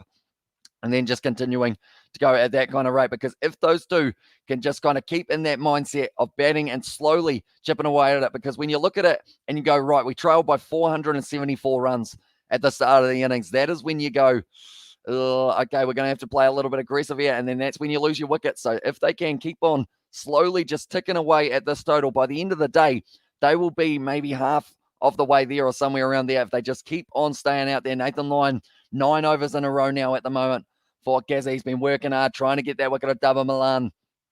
Hasn't quite come from him yet. Morning, Martin, as well. And the chat there from Sebastian there. And the chat as well. But Milan at the moment. Sitting there, Milan and Root, 20 test partnerships together. They have actually got 500-run partnerships, and their average is 62. So it just shows that these two men, they spend a lot of the time at the crease together, which is why the running between the wickets normally pretty solid from them as well. Cut shot there for Milan. He's missed it again, and that could have been easily an edge through to Alex Carey. Each time he's tried to do that, the ball is just not quite spun as much as he's expected. Oh, yeah, that one was too close to cut there for Dava Milan, trying to get onto it, and he does end up almost trying to glide it down to third man, which would have been a risky shot from there. Now it is going to be Nathan Lyon once again, nicely blocked there by Milan. We have got there 50 strike rate is pretty all right as well, Sebastian. Exactly right. They are ticking it over quite nicely here. So Dava Milan, he is going at 57.55. Joe Root going at exactly 50, and it looks like Cameron Green will be warming up here. Very tall individual, gets a little bit of extra bounce perhaps on this Adelaide Oval surface, which is looking like it's still going through there relatively quickly. Still a bit of grass cover. Almost said glass cover there. Okay, Nathan Lyon, he might be bowling a little bit straighter now. They've actually moved the man who was on the offside with the bat pad. They've gone to the leg side now. So perhaps he tries to trouble the stumps just a little bit more, Nathan Lyon, unless it's a little bit of a double bluff as well. Could be the other case. And at this situation, but Nathan Lyon once again coming in, nicely played by Milan, just ending up seeing off this little bit of pressure that Nathan Lyon is trying to inflict. But he's gone for 28 runs so far of his first 9 overs. So it is not quite going the way that they do want. They're talking about Dava Milan at the moment. He's actually ranked number 1 for the T20 World Rankings in terms of player. And he was that for the T20 World Cup as well. Hit nicely down the ground, but straight to the man there. And Cameron Green, and that will be the end of the over. Now 36 overs down and 117 for 2 here for England as well. Who would have thought it? The way that they did start yesterday, England losing those 2 extremely early wickets. Hasib Hamid, sitting on only the total of, I see at the moment we've got some Flintstones in the crowd by the looks of it, and also it is going to be 6 runs off 21 deliveries for Hamid, and then also Burns did only get himself 4 runs off 3 deliveries, so he was dismissed by Stark. Caught at second slip by the captain, Steve Smith, and what does players do? Keep busy changing room. A wait to come bat as well, says Kevin. So there is, I guess, a different process for each player. Some players like to watch their game and kind of watch what is happening out in the middle. Some players don't even like looking at what is going on. I know that there's a little bit of that superstition that, like, I know it was near the end of a test match that a lot of players, they actually look away from the field because they just can't watch for those final moments. I think that was the case for England when they did have Ben Stokes, and also it was in the end Ben Stokes and Jack Leach when they put together that massive partnership. Yeah, at this stage, it is going to be interesting to see who will be able to get the better of this one, because if England can keep on batting the way that they are, they may not need to use any more of those batsmen who they do have in the changing room for a little while. But yeah, some players do like to look at analysis of what they need to do when they're out there. Talk about the pitch with a few other players as well. They're just showing the highlights from last night with the Lightning going close to the aeroplane in the air. Jai Richardson, good delivery there, but it is on the leg stump, and it is going to be whipped away to the leg side once again. David Nessa, it was actually Michael Nessa. There's a lot of Davids and Davids out there on the field as well, like I'm mentioning a little bit earlier on, but at the moment, they're just showing that Lightning right next to a plane, which is just a giant metal box in the sky as well. And also, when there was a batsman about to face a delivery, there was a massive lightning strike happen just in front of him as well. So it would have been very off-putting for them. And David Milan there, he is just looking in the background. And that is actually why they decided that that was going to be the time that they did come off the field. And what, no wicket lost as well, says Music Kiwi. Exactly right, mate. Haven't lost one yet for England. They're working well together. And also, so is Australia winning now as well, says Johnny Blaze. I would say that if we were basing it off who is winning, it's actually only a 50% chance that Australia win from here on out, whereas they were 65 a little bit earlier on. So it is actually currently the most likely outcome for this match. Could end up being a draw very soon as well if England can keep on batting out the way that they are. They trail by 355 runs at the moment, so it's going to be tough for them to be able to chase that down. But at the moment, Milan and Root definitely have the ability of being able to do so. And it is now going to be England once again. Nicely played there, and they are going to be running the single between the wickets there for Joe Root and David Milan. The partnership moves up onto 107 runs. Joe Root edging closer and closer to his half century. He has got himself 19 minutes. The moment we are just looking at the feet of Jai Richardson. Oh. Okay, so Jai Richardson, he has actually got his toe went straight through the front of his shoe, unfortunately for him, Jai Richardson. So he's going to have to get a replacement for that, I would think. But it just ends up popping out and saying hello as well. I swear it was already popping out from him as well, Jai Richardson, but that would not feel too nice on the tie, I wouldn't think. Bouncer there, nicely played though from Joe Root, and that is going to be 4 runs. He hasn't bowled a bouncer in a while, Jai Richardson, but as soon as he does, Joe Root said, yep, that one's mine. We'll give myself a go at that, and he has been able to hit it all the way to the boundary for Joe Root, moving closer and closer. Now he is sitting on 47. See whether or not he can get himself to the 50. And I can't stop looking at Jai Richardson's toe now. Now that we know that it is sticking out of his shoe, I feel like everyone is just continuing to look at it. I'm not even sure if he's wearing socks at the moment, Jai Richardson. So surely that wouldn't be very comfy for him in those shoes. Like, you would end up with a lot of blisters, more than likely. And Joe Root at the moment, there is someone just in the background. The full-time score for the Lakers and Timberwolves. The Lakers did end up losing that one, 92 runs to 110 there as well. And also we've got there Joe Root and Milan for the hundreds as well. Says Music Kiwi, perhaps they will be able to get to that situation. And also, can the game finish tomorrow as well, says Yusuf. It's looking less likely now, Yusuf. So your draw at this stage, it might end up not being too bad.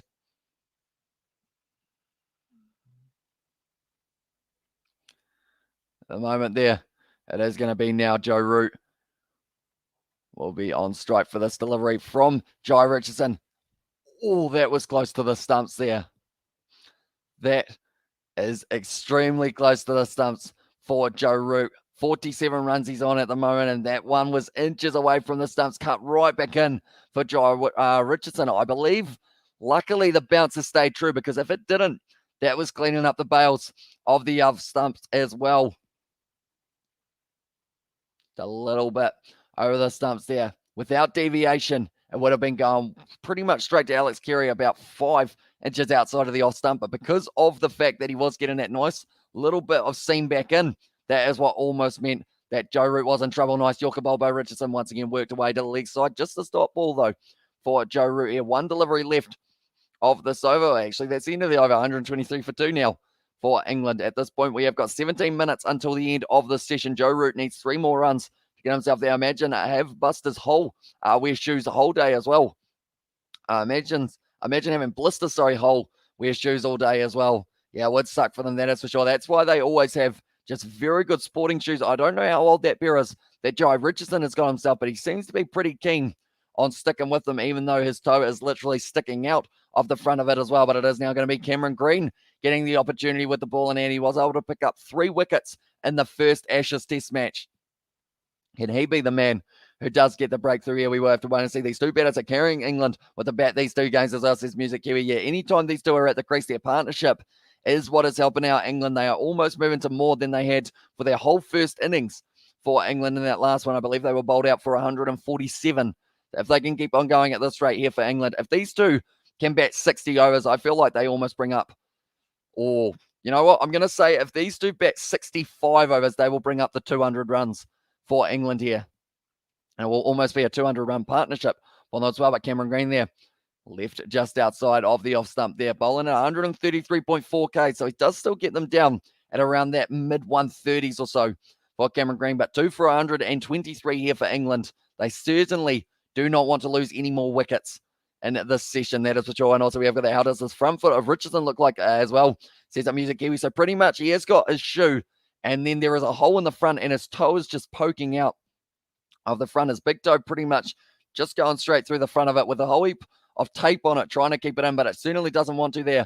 Once again, left outside of the off stump for David Milan. Decent length, though, from Cameron Green. Looks like he is going to be pitching it up decently at this stage of the innings as well.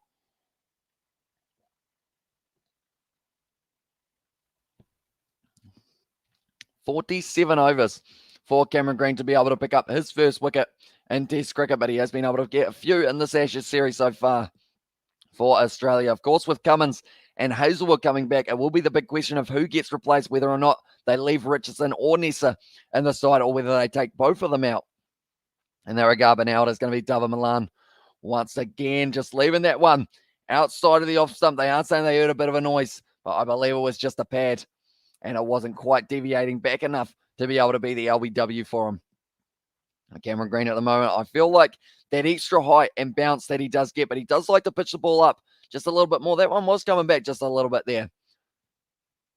So I believe it was the LBW shout, but not quite coming back enough. I don't believe it would have been missing the off stump there. So that is why they decided against the review for Australia. But Milan, 62 runs so far. Pull shot there, aggressive shot from David Milan. And he is going to be hitting that one all the way to the boundary there. 4 more runs for the English number 3, alongside Joe Root, who is at the crease as well.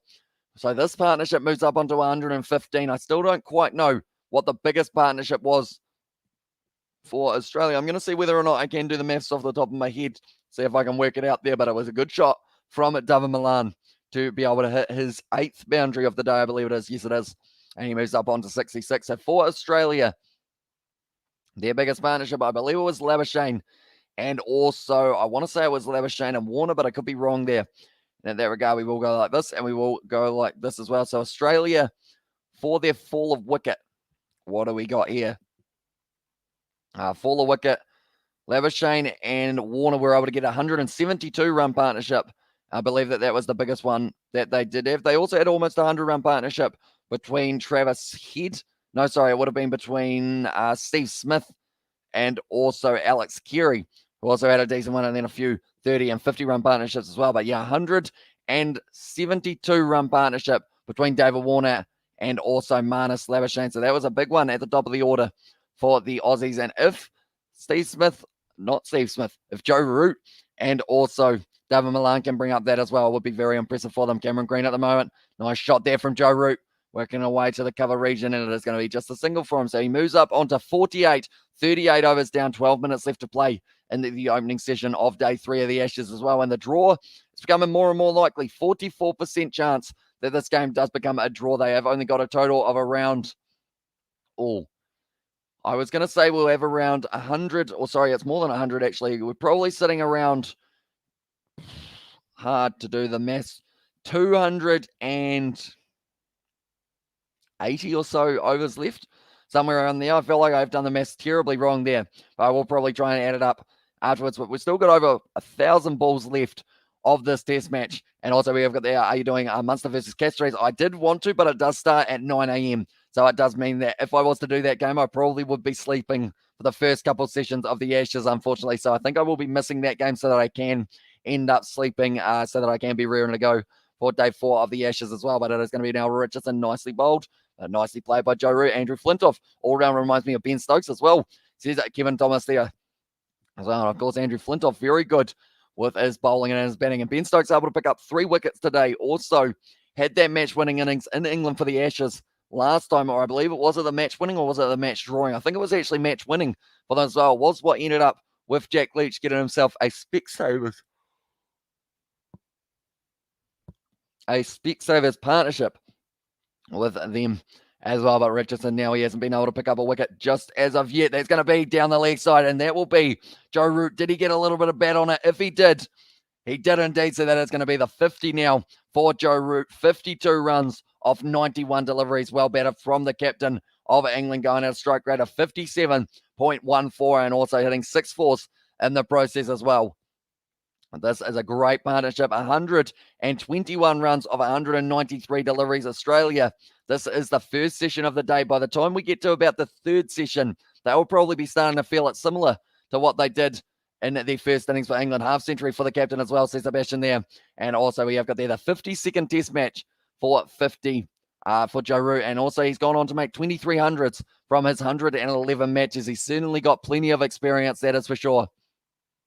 And he is still ready to go once again. Richardson, he's been a little bit more expensive today than he was yesterday. Nicely delivered by Richardson. And once again, it is another dot ball for that one as well. Like they're saying, it's a tough series for the captain of England at the moment. They were under a huge amount of pressure when they did get bowled out early in the last matchup, but they are still trying to fight here for England, trying to find a way of making this match a draw. And at the moment, 44% chance that it will be a draw, with 7% chance that it could be England who will be winning this game as well. Australia, 49% chance of winning. They were as high as 65% at the start of the day, ladies and gentlemen. So the momentum certainly shifting just at this stage, but all it will take is one wicket, and that number will change completely.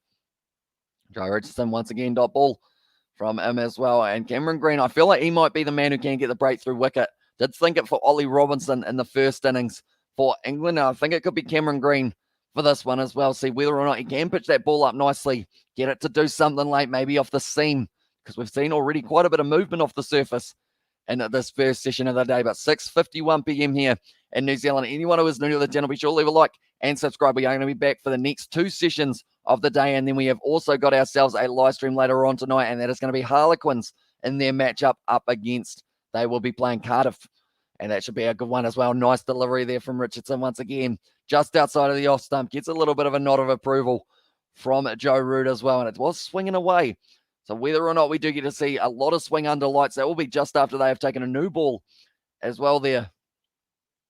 Just a little bit of deviation of the surface as well. Joe Richardson is getting close, but just hasn't quite been able to pick up that one as of yet as well. Watching Indian and cricket, or Pakistan and Test cricket, is so competitive when those two teams face off as well.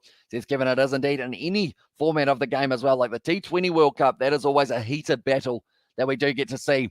Going to be whipped off the legs there of Joe Root. This one will be going for possibly 2 runs here. No, it's a yes-no call.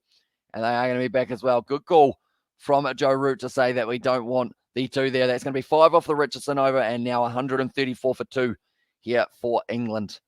So they have probably only got, I would say, 2 or 3 overs left today for this first session.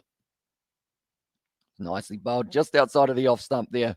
And Joe Root does end up trying to get bat on it, but doesn't quite get bat on it in the end for himself. But do let me know, ladies and gentlemen, does this partnership go on to get 200 runs between them? I think that's actually going to be the question that I ask on the next live stream. It's not going to be how many wickets. It's going to be, will this partnership go for 200 between Milan and Root? And then we could ask another one, possibly, will both of them end up with their centuries? Could be another one later on, but Joe Richardson at the moment, they are just showing the way that he bowls.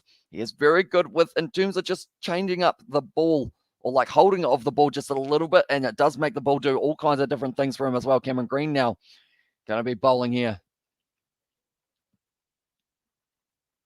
Like they're saying, he's got the 2 fingers kind of tucked in, but it's actually almost like a knuckleball that he does bowl for Joe Richardson. He's got a whole heap of different styles that he can bowl it as well, which is why he's such a talented T20 bowler, just trying to replicate that in the test match game as well, or the test match format for this Ashes series as well. But now at this stage, Milan sitting on 67 runs of 116 deliveries. Cameron Green did go for the single. Well, he didn't go for the single, sorry, off the first ball, or did he? Maybe he did. Milan, great pole shot there. There is a man out there who has been able to field it there, Marcus Harris. Nice shot, though. And currently just rotating that strike, moving up the partnership to almost 200 balls faced, 124 the partnership is sitting on at the moment. And I can't even remember. I want to say that partnership between Marnus Labuschagne and also David Warner, it would have been about a 350 run partnership, 350 run. No, 350 ball partnership. That is the word that I was after there. Now Root on strike. Pitched up delivery, Cameron Green, a little bit of a misfield there in the outfield. And now it is going to be leading to at least 2 runs. It's actually looking pretty quick out there for the Adelaide Oval. Marcus Harris once again gets to hang out in the shade for just a moment. And it is going to be a good throw from the deep to Alex Carey.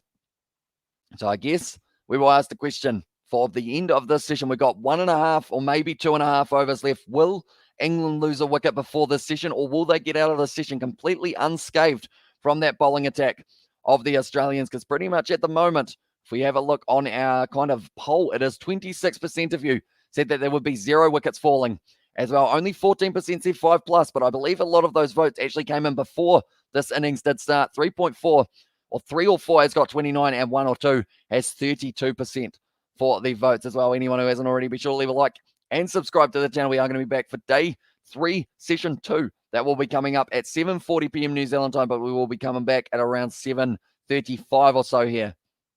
And now, Joe Root at the moment sitting on 56 runs of 98 deliveries here for himself. Cameron Green was a little bit of a bouncer once again, worked away to the leg side for Joe Root with a good pull shot.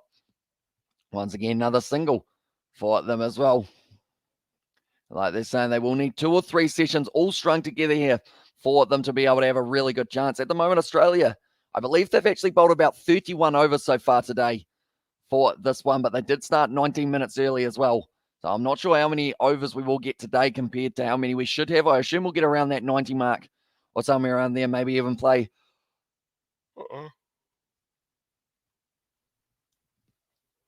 Maybe even play for an extra half hour there. That's going to be the end of the green over. 139.2 Ks for that delivery, and it is going to be 139 for 2 here for England. That is 40 overs now that the English have been able to face. Another 10, and they are a third of the way to how many Australia faced, and they might be on more runs at this point as well.